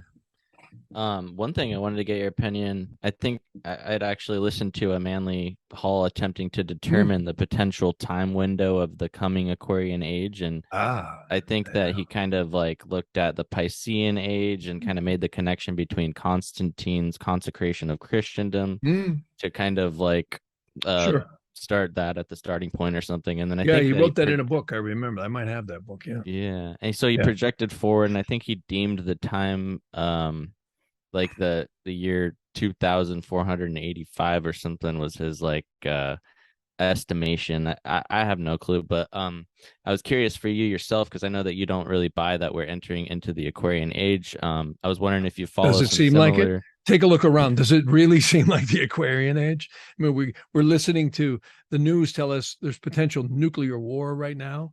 I just did a podcast earlier. For anybody listening, I have a new podcast I'm putting up on my channel, Jeff Harman YouTube, so you can check it out there. But we did an interrogation. I hope it's right. And it usually is if I read it right. It usually always is. But I don't think we're going to hit nuclear war, and may that be true. But I mean, it's not the Aquarian age, and I didn't mean to interrupt. So you were saying? Oh, no worries. Yeah, I was just saying I basically have no clue, but I was curious, how you go about reasoning that. Do you just kind of base it off of circumstantial, or do you look at different astronomical, or both? And kind of, if you were to estimate, if you have or anything, I'm just curious of what you would estimate that to be, or anything like that. Yeah, that's a good question. Well, I can tell you right out, the simple answer to that one is no one knows. And I'm pretty convinced no one knows. I have opinions that I'll give you. And proof of that is, just look at, if anyone really gets into Vedic astrology, these are called ayanamshas. Ayanamsha is where do we take the sidereal zodiac tropical systems in relation to one another, which here, I'll show you. This is the general basic concept. I actually have a video that I do for people before the reading to explain this, because if you have a certain sun sign in tropical astrology, you will probably find, well, for sure, you'll find it's at a different degree in Vedic astrology or sidereal, but it's often a different sun sign. So everyone's been hammered into their head, they're Aries or Pisces or whatever they are. And, Linda Goodman's book, and many astrologers really focused on the sun sign stuff. And, there's some vague generalities to it, but you'll often find the Vedic astrology puts you at a totally different rising sign, and all the planets are moved back approximately 24 degrees. Well, to answer your question, the best guess of when we were joined together, and I do say best guess, was somewhere between the 2nd and 5th century. Now, that's a discrepancy of almost 300 years. Nobody knows. And I have seen some really, really good calculations. It's believed it's right around 2,130 something odd years per sign, except it's not linear. And, NASA puts us somewhere around 483,000 to 85,000 miles an hour, rocketing around this central sun. And there may be a lot of truth to that. And to the flat earthers, I say, well, it's still a celestial model. The bottom line is, I don't think we're there. I personally think, from everything I can ascertain and the ayanamsha that I use, it's probably somewhat close to when the Hebrew calendar strikes 6,000. So we're at 5773 or something like that right now. I can't remember exactly off the top of my head, but it's in about 240 something or 230 something years. I would guesstimate that may happen. And Manly P. Hall is basing it on Constantine. He could be right. Personally, I think the Hebrew calendar might be pretty close, only because it's a sole lunar computation. And what I'll give the rabbis credit on that one is years don't work. Look at all the calendars humanity has created since the beginning of time. You got the Julian, we're on the Gregorian now. You got the Hebrew calendar, you got the Mayan calendar. You have so many different calendars. I could rattle them off a long time here. And none of them work. You got leap years, you have days out of time. So the problem with the rotation of the earth, which is what we base a day on, and of course a year is the cycle around the sun, is it's celestial. It's not linear, and calendars are linear. So what's fascinating about this whole thing is it's really celestially based. I mean, look at time. See, all the yogis in India, and they're right, will tell you, oh, the whole physical world's an illusion, right? And that Shakespeare kind of mirrored in The Great Playwright and the Greek tragedy is literally the world is a big stage and we're all the actors upon it. And no one ever takes anything with them. And the north node, the eclipse point known as Rahu, is kind of indicative of that. It represents the movie we're all playing, our perception of reality, the lower nefesh or conscious mind, which is, again, very subjective. Ketu, the moon's south node, rules the liberation of karma. In Vedic astrology, I'm always kind of amazed at how accurate it is. Not always, but mostly when someone exits the physical plane we call death, Ketu will be involved in a relationship by progression or transit to Saturn. Why would that be? Well, because Saturn may be the purpose of why we came here. It's the cross over the crescent of the moon. It's previously concretized energies now becoming manifest into the physical world. So that's Saturn, what? Go ahead. Oh, I was just going to say that you were mentioning the cross over the moon. This is another cool thing that you had mentioned that I really liked. There was a point where you had explained these glyphs, and maybe you could just touch on that, because I like what you have to say. Yeah. Well, this is certainly not my innovation, but again, hail to some of the wisdom that is buried in the annals of time in Nadi astrology and in the ancient Hebrew, and that is everything comes from the circle of the sun, which is the creation. A lot of scientists will tell you, well, we're not so sure anymore that the stars are nuclear. Maybe they're fission. Well, maybe they're electric. Maybe they're plasma. So there's all these guesstimates going on. One thing for damn sure is we're not going to live without the sun.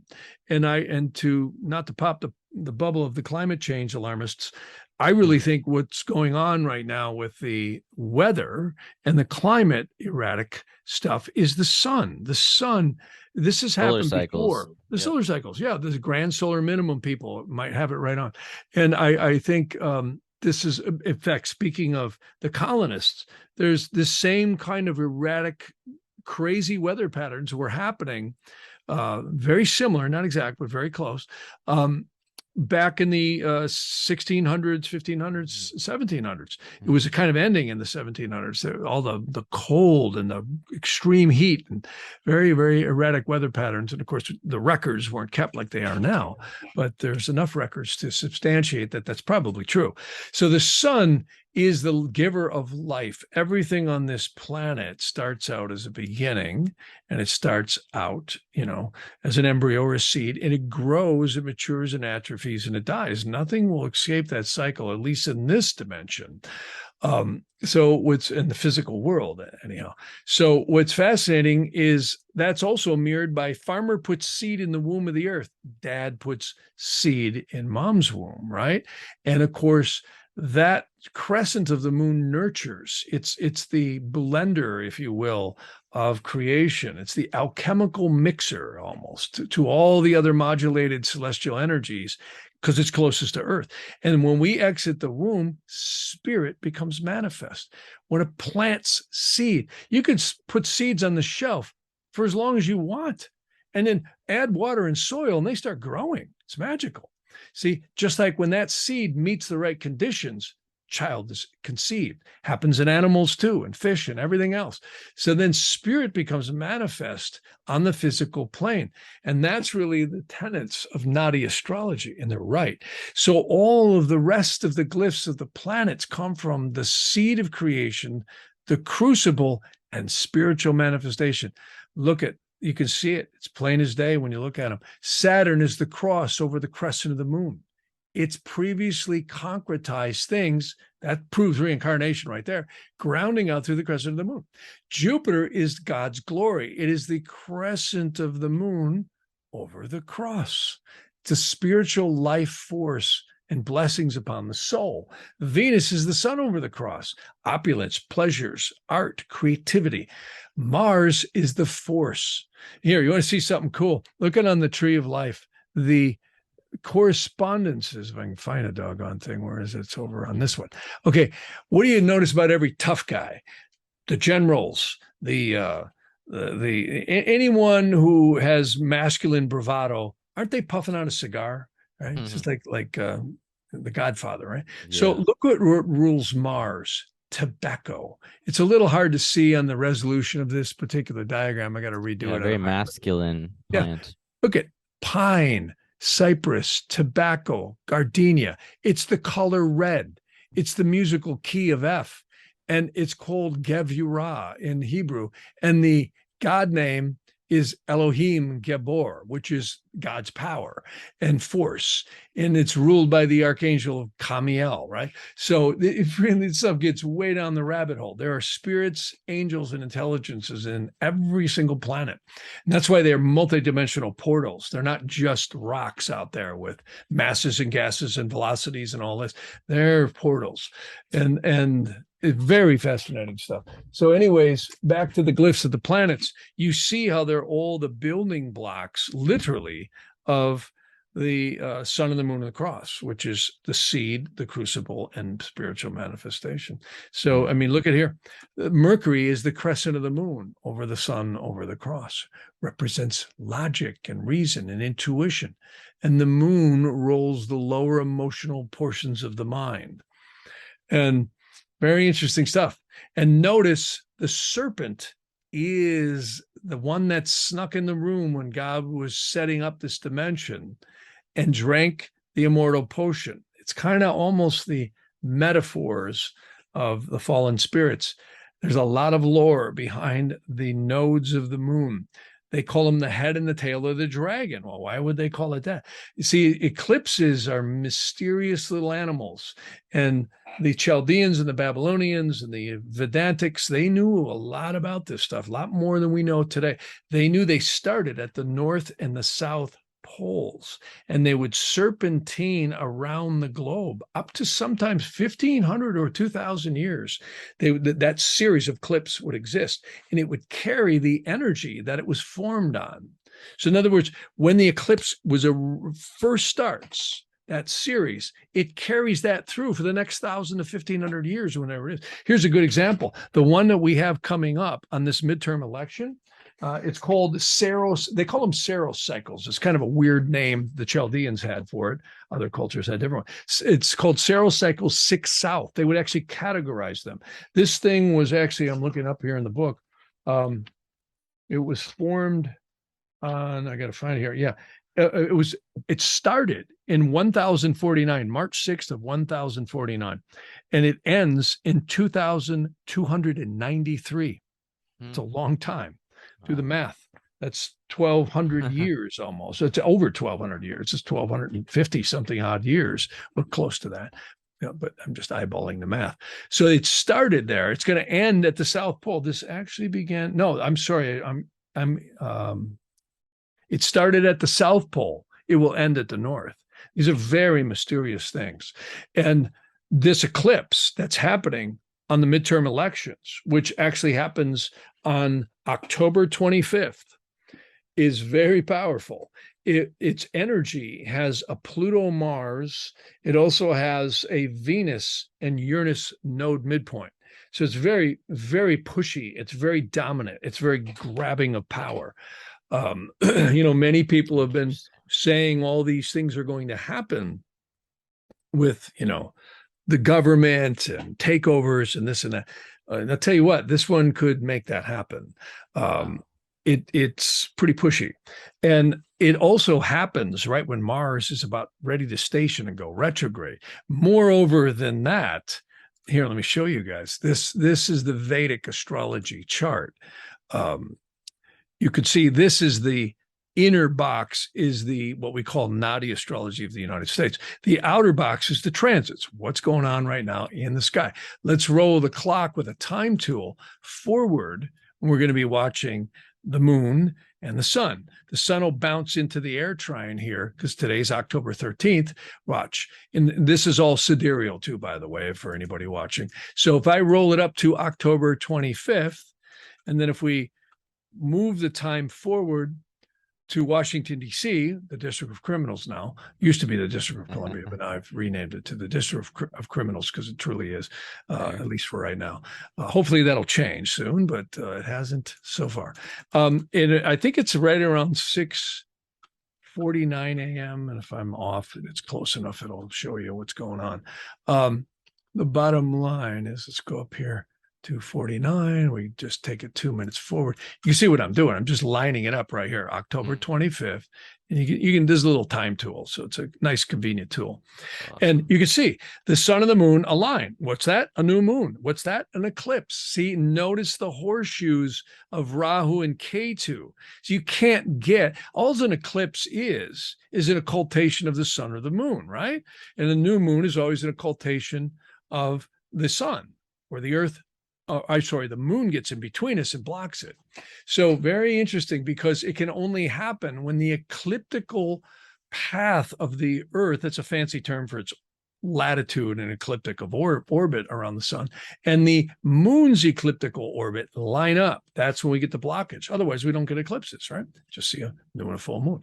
So in the quarters. So this is very important because when those happen, and they line up on these horseshoes known as the eclipse, it carries the forces that were in the creation of that eclipse way back in 1049. Pretty interesting stuff.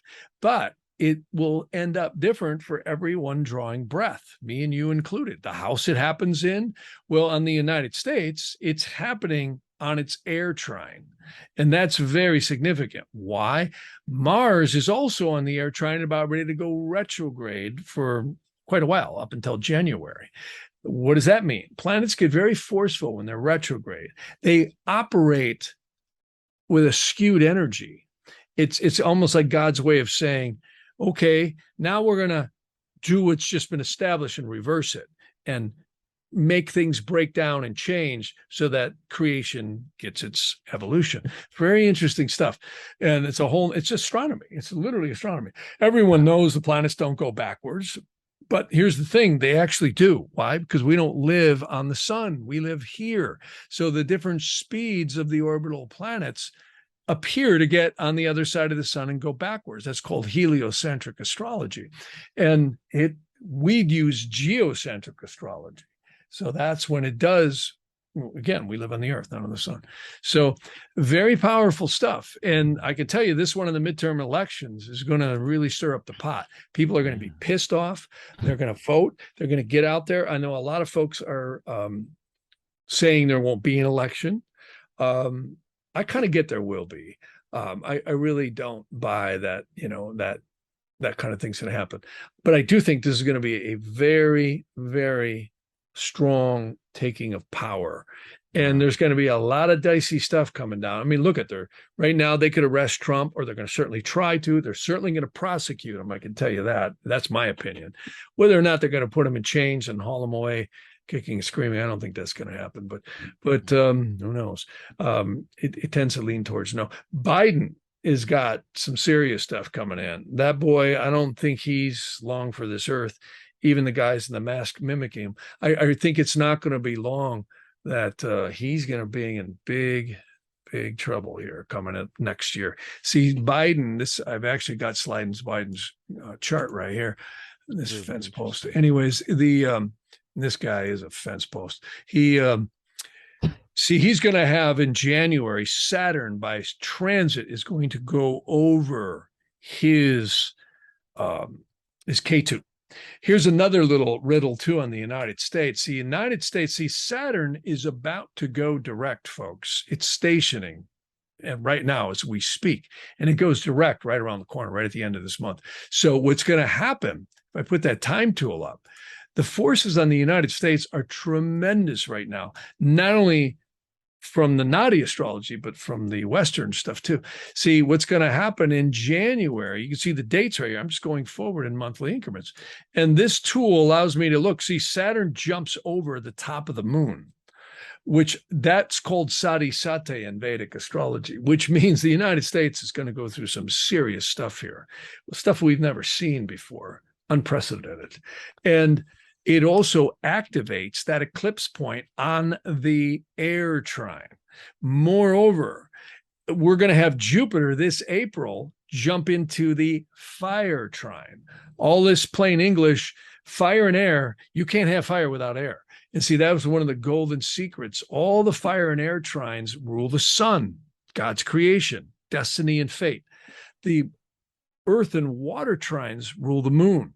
They are related to the karma of the emotional moon and the mixing of the moon. Just like making a pie, you put water and earth together and it works, right? Like water and flour. So this is pretty interesting stuff. We got some stuff that's going to be really powerful on this country. Expect the unexpected. I personally think they're going to try and manipulate the heck out of this election. I don't think you can get an honest election in this country. I don't think we've had one in a long time.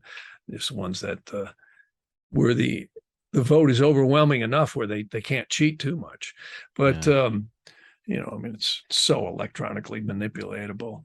And sure. You've got a media here that's literally, like George said, beating you over the head, telling you what to believe.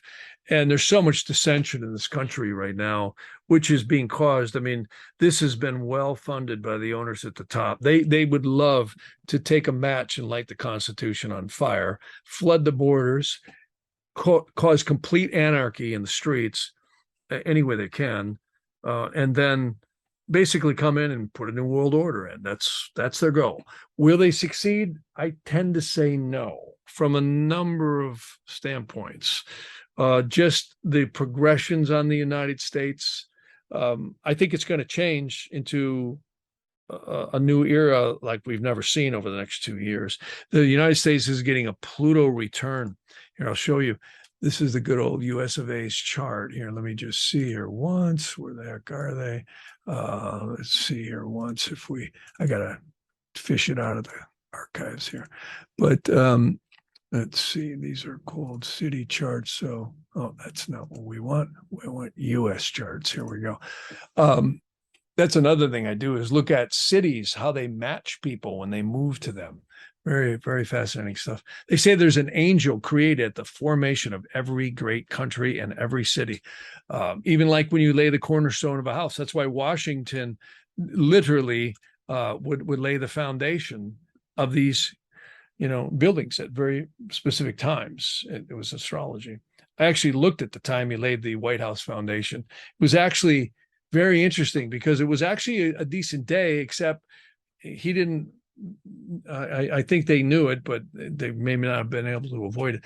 But there was a Sun-Saturn opposition almost exactly when Britain came in and burned the White House in 1814. Pretty interesting stuff in the War of 1812. Yeah. Do you, in any of your systems, do you include or lend any credence to the constellation of Ophiuchus? Yeah, Ophiuchus is really interesting. Yeah, it's believed to be the 13th constellation, and now you're cracking into some deep stuff that's really deep.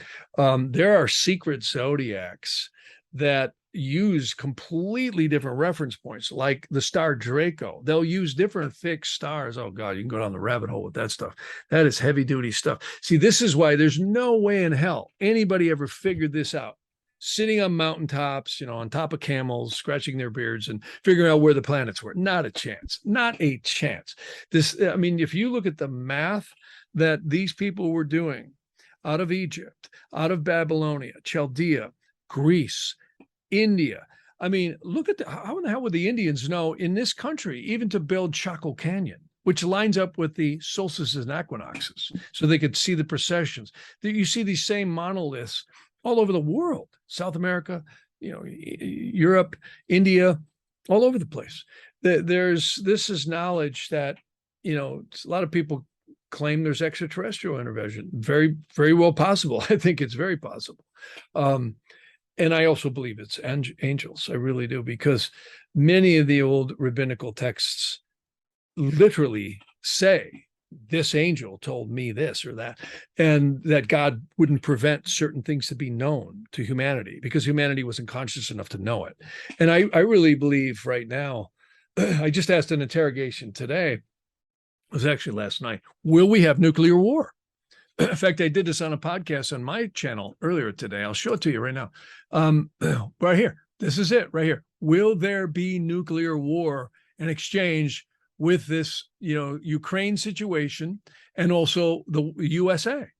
Because really, when people look at it, this isn't a war between Russia and Ukraine. Ukraine would fall in 5 minutes if we weren't pouring billions upon billions of dollars in all this NATO, which is really coming from the U.S. industrial military complex, to cause it. They're making a fortune on this war. Rothschild said it best. He said, I make more in one day of war than I make in a year of peace. Well, yeah. Go watch the movie by Nicolas Cage, The Lord of War.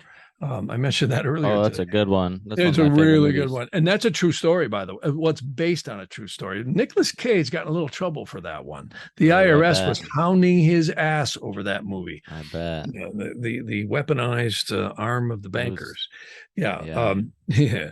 That's interesting. Anyways, that movie was quite profound. It was based on truth. And that's exactly what happened. Those weapons were sold all over the place on the black market. However, they were very careful monitoring the nuclear stuff. That got very carefully monitored. See, the owners at the top of the pyramid, they're running this place. They really are. And they got the keys right now to the secret weaponry. That's why they're so brazen and bold, in my opinion. Petraeus just made a comment. I mentioned this earlier today, that, he said, well, if Putin uses a tactical nuke, we'll just erase his whole fleet. You don't make comments like that unless it's true. And I can tell you, I think it is.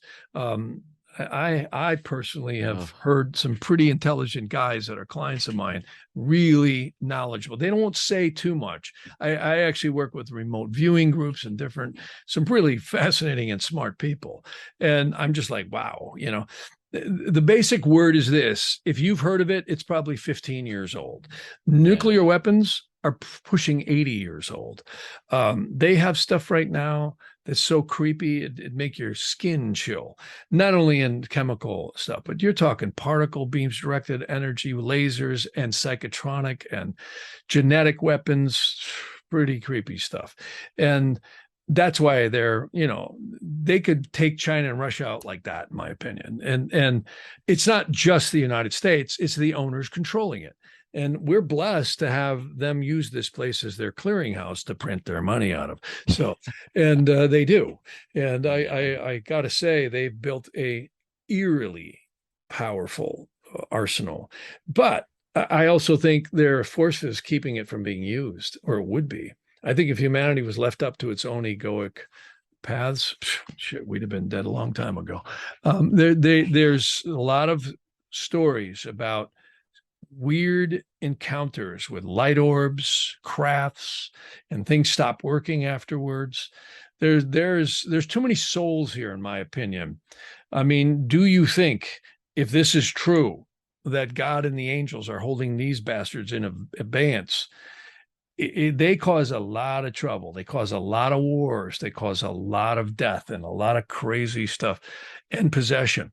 But if these upper angels, they say, we're not holding all this in abeyance, I don't think, some, weird little dude with a bad haircut like Putin and the rest of this fence post we got running this place right now are gonna be allowed to destroy humanity and creation, not just humans. I mean, you know what would happen if we had a nuclear war? Oh shit. I mean, you'd destroy the oceans, you'd destroy the fallout from that would be catastrophic. I mean, you would destroy soil. You would, even though they got neutron weapons and a lot of stuff they said they didn't develop, they did. And they could, literally move in troops in 2 weeks. There's stuff preventing it. And that's my opinion, But I'll tell you, the chart that I cast today, I pray is right. It actually says we will not have nuclear war. And it actually shows we're being very forceful with the military. That's a relief. Yeah. Yeah. And may it be right. Well, here's why. The Eastern Horizon rules the querent, which would collectively be all of us, humanity, all of us, because we're all in the same boat. We're all the same fish in the same barrel called Earth.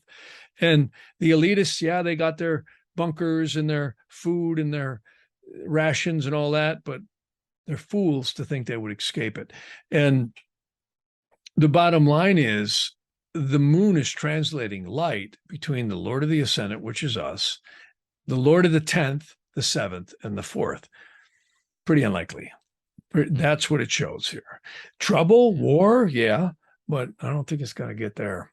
Oh, I think the chart supports no. See, I could look at Putin's chart. I could look at Biden's chart. I could look at all these, different things. It doesn't show it. The interrogation is one of the most formidable tools in astrology. Why? Because it cuts right to the chase of the consciousness of what you're asking about. I don't care what Putin's thinking. I don't care what Biden's thinking, if he even can think, or the other fence posts alongside of him. But the bottom line is, are these kinds of forces going to be unleashed is what we are concerned about. And, I don't believe any president, they may not have the final say, but there's a lot of checkpoints and check valves and safeguards in place for this kind of stuff to be unleashed. And there's been a lot of movies about that. Yeah, for sure.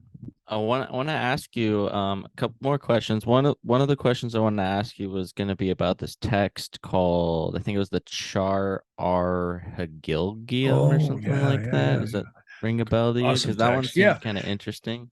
Yep. Yeah. There's an English translation that came out a number of years ago. Very good translation. Shar-ar or Shar-a equals the gate. It's a Hebrew word for gate. And Hagilgum means the cycling of the souls.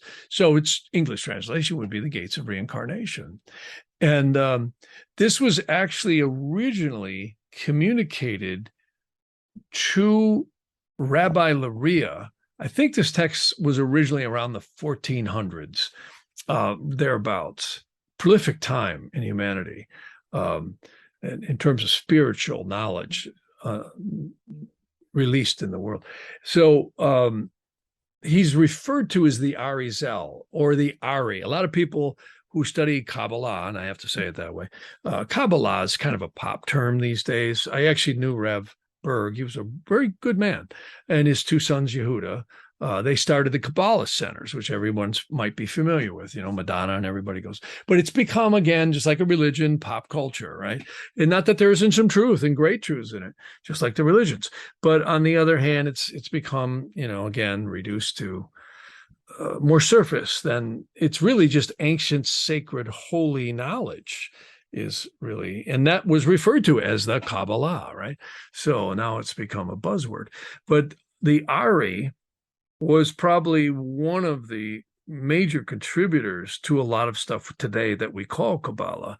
And he's pretty profound. I got a lot of materials on him. The Ari was, in Hebrew, Ari means lion. He was called the lion. He was blind. The man was born blind. He couldn't see anything. And yet he would walk around and say, that person's soul is about to be taken. He would see souls. He didn't have these, but he had great spiritual. He was quite prolific, really sacred stuff. And God sends these souls to us all the time. They're about us all the time. So the bottom line was, when he died, his protege, Rabbi Luria, wrote the text, the Shari Hagilgum, which is the cycling of the souls. And I love this text because he's very humble.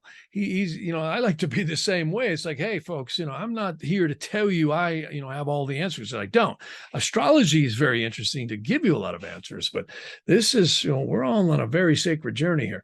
And the Ari would communicate this stuff to Rabbi Luria. And when he died, Luria sat down and wrote this book called the Shari Hagilgum. And he's very humble. He'll say, my master said, but I can't be sure. And I love when people speak like that, because none of us can be 100% cocksure that we know everything, So, and we don't, this is a very dynamic place. So this book gets into some really deep stuff.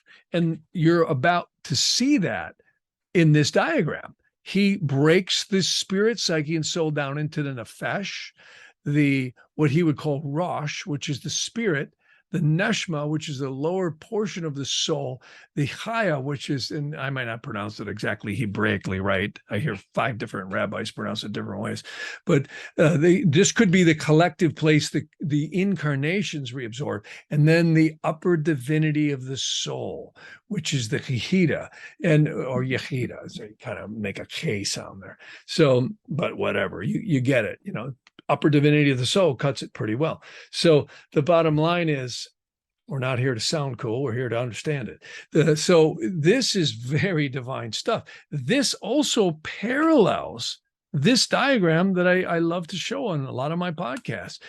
Absolute is where Yechida is. This is where the Shaya is, or Chaya, and this is where the Neshma is, and this is down here where the Rosh blends with the physical body and the consciousness known as Nefesh.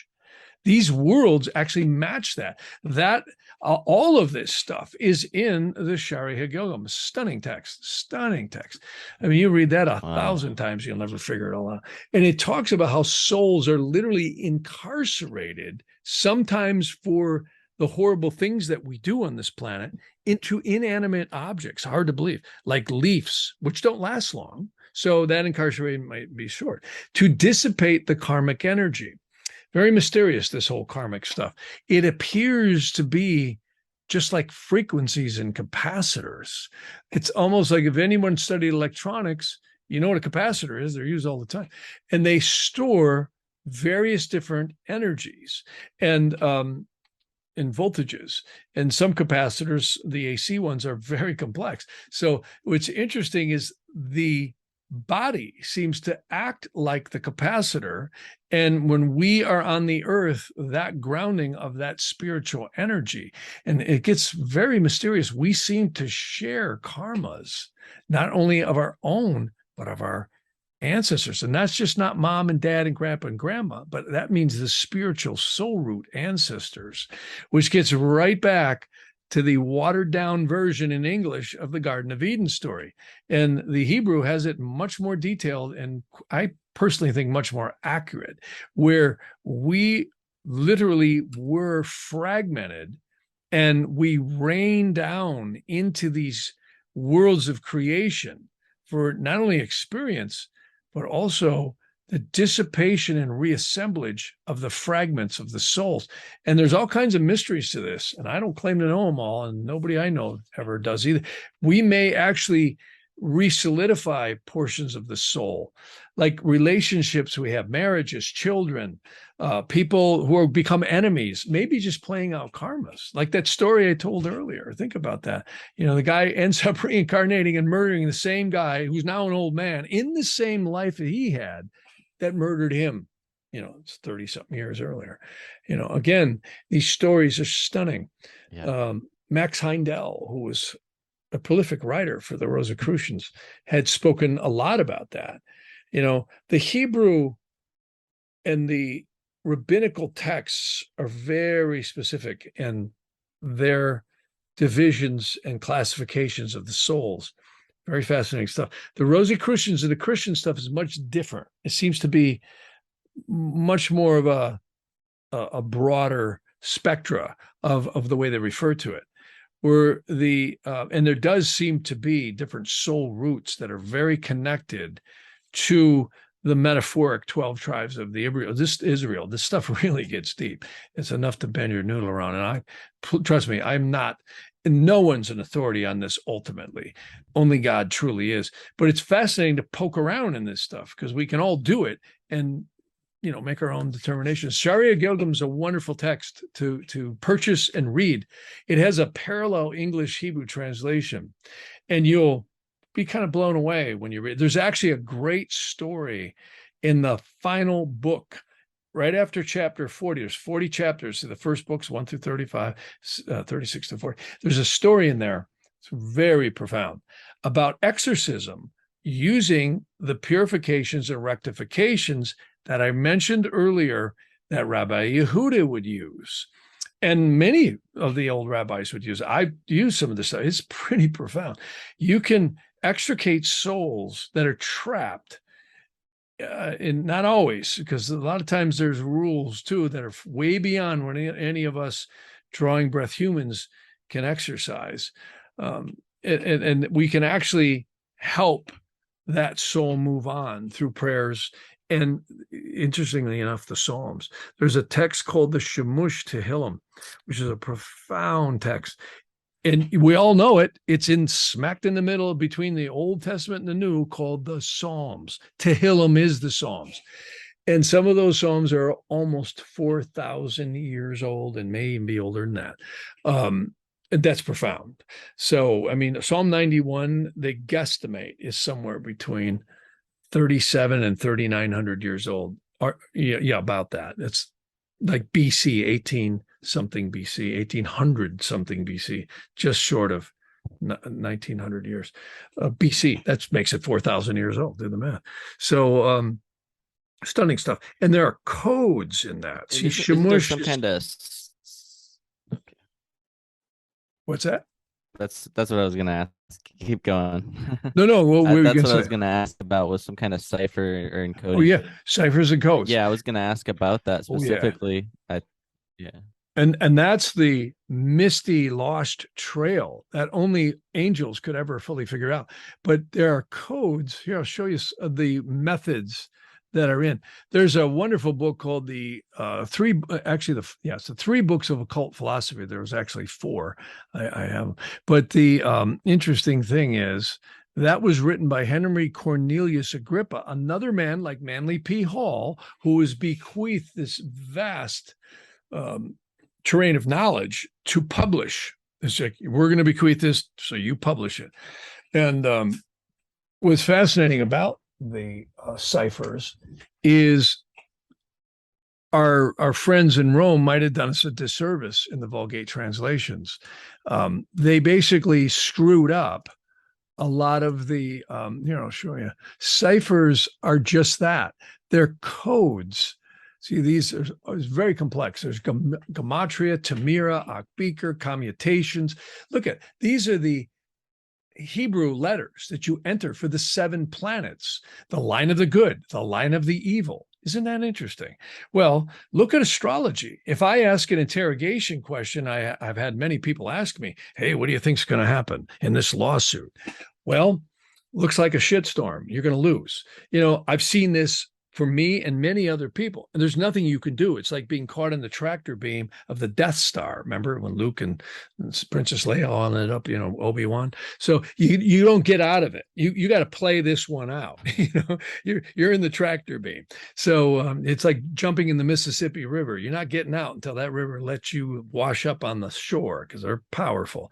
So it's interesting how the planets can be divine and evil. They are referred to in the Psalms as the good and the evil. So there's all kinds of codes and ciphers, many of which the secrets to them are lost. The Shemush Tehillim is a text of the Psalms, meaning the method of the Psalms, that actually has a lot of that.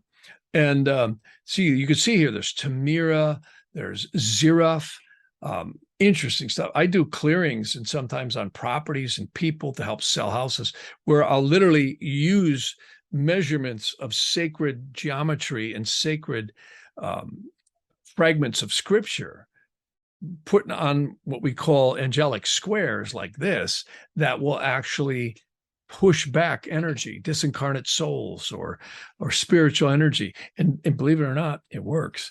And the only reason I know it does is because people say, well, it really feels better here. Well, there you go. Belief is not required. So, and this is not my innovation. This is stuff that goes back to the beginning of time.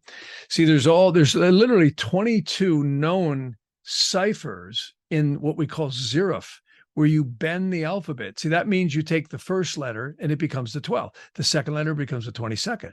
That's called the Albath cipher. Why is it called that? Well, because Aleph, Lamed, see right down the line. That's how it works. See, you just take the letter of the Hebrew, becomes its name for the cipher. And there's a whole bunch of them, 22. And that'll bend your mind around. There's no way in heck anyone's going to figure out how the hell did these psalms get encrypted. It's the same. I actually do guardian angel pendants for people that actually has the name of your guardian angel. There's believed to be up to 9 of them when we incarnate, and that's all we know about. It's kind of like Animal House. Go ahead. No, don't do it. Go ahead. There's all these tempters, and it's really wild stuff. And you can actually come up with the tempters and the angelic angels that are maybe what you accrued through your karma. Deep, deep stuff. And it actually, in the pendants, I actually give, I don't ever do the evil one because I won't. I don't want to play with that stuff. But I'll do the good ones. And here, I'll show you on the angelics. See, these are pendants that I do, are really interesting stuff. And you can see here, it's Vedic planetary gemology, really fascinating stuff. And this, again, is not my innovation. This is very ancient stuff that the ancient rabbinical stuff used to do. And you can see, I will carve the person's guardian angel right on the pendant. That I engrave that with lasers. And also I can do it by hand. Beautiful.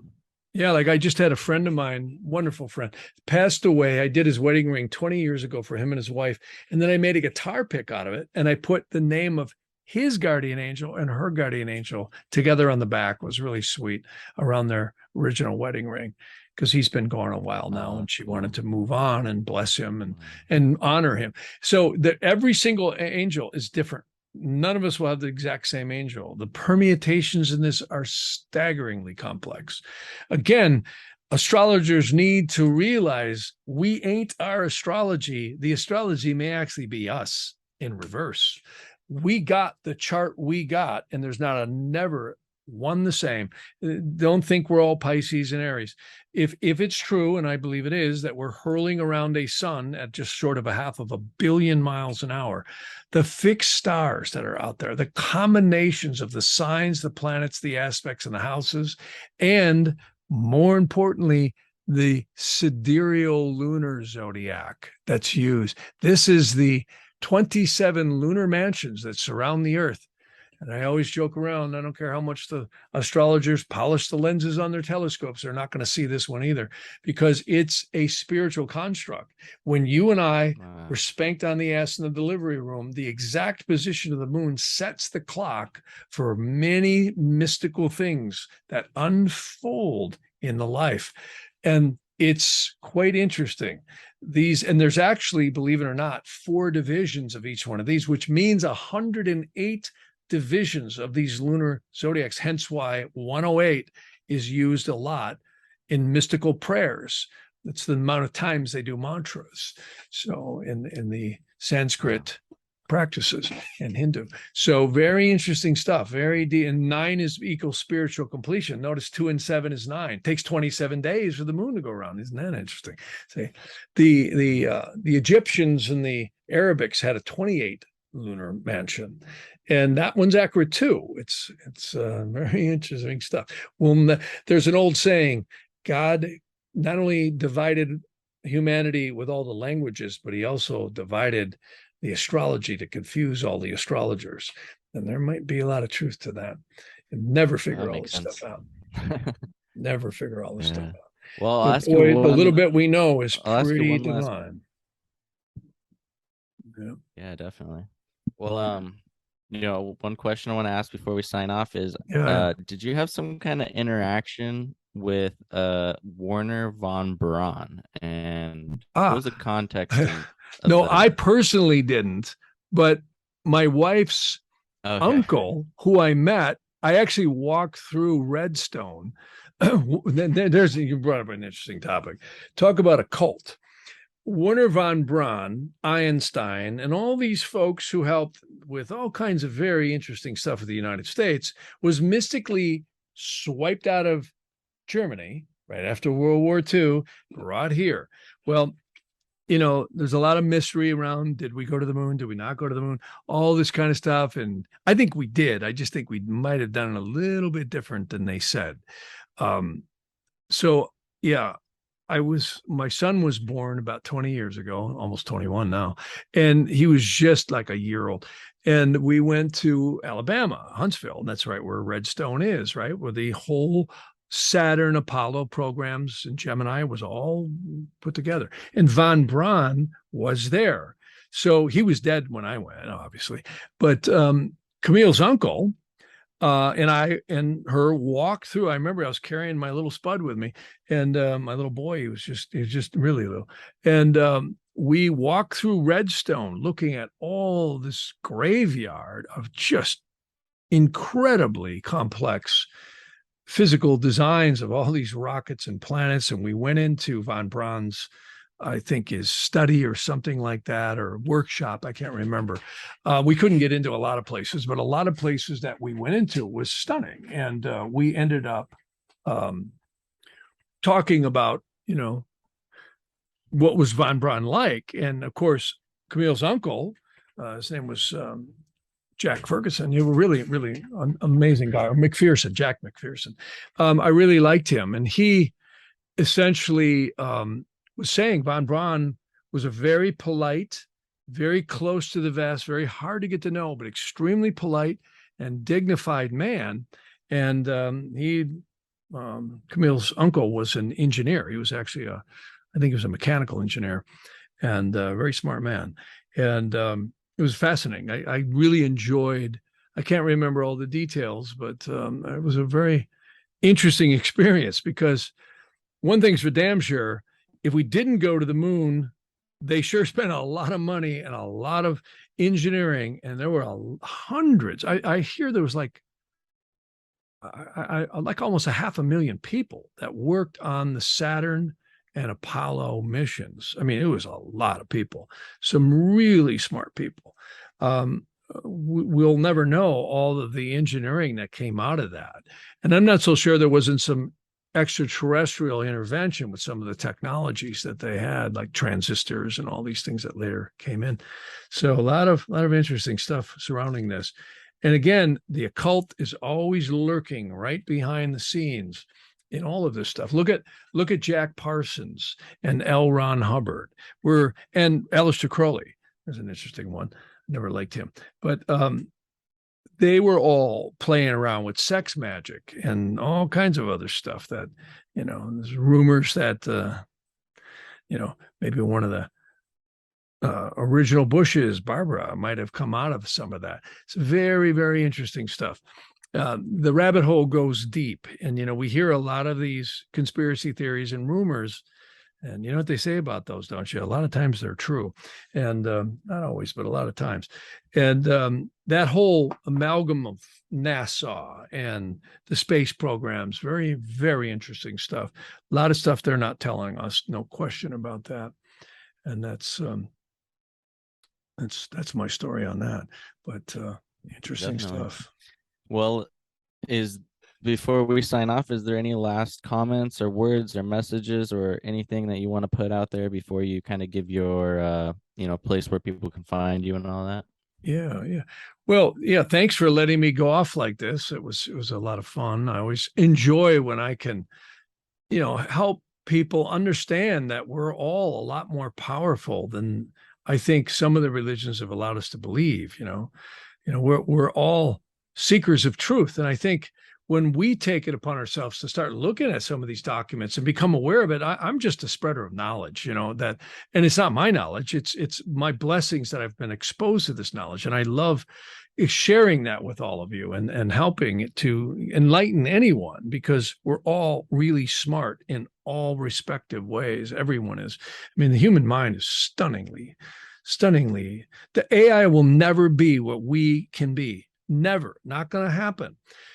Again, computers do stuff, and they're going to scare the hell out of us in the next 20 years to 100 years, because it's coming. It's coming faster than a freight train right now.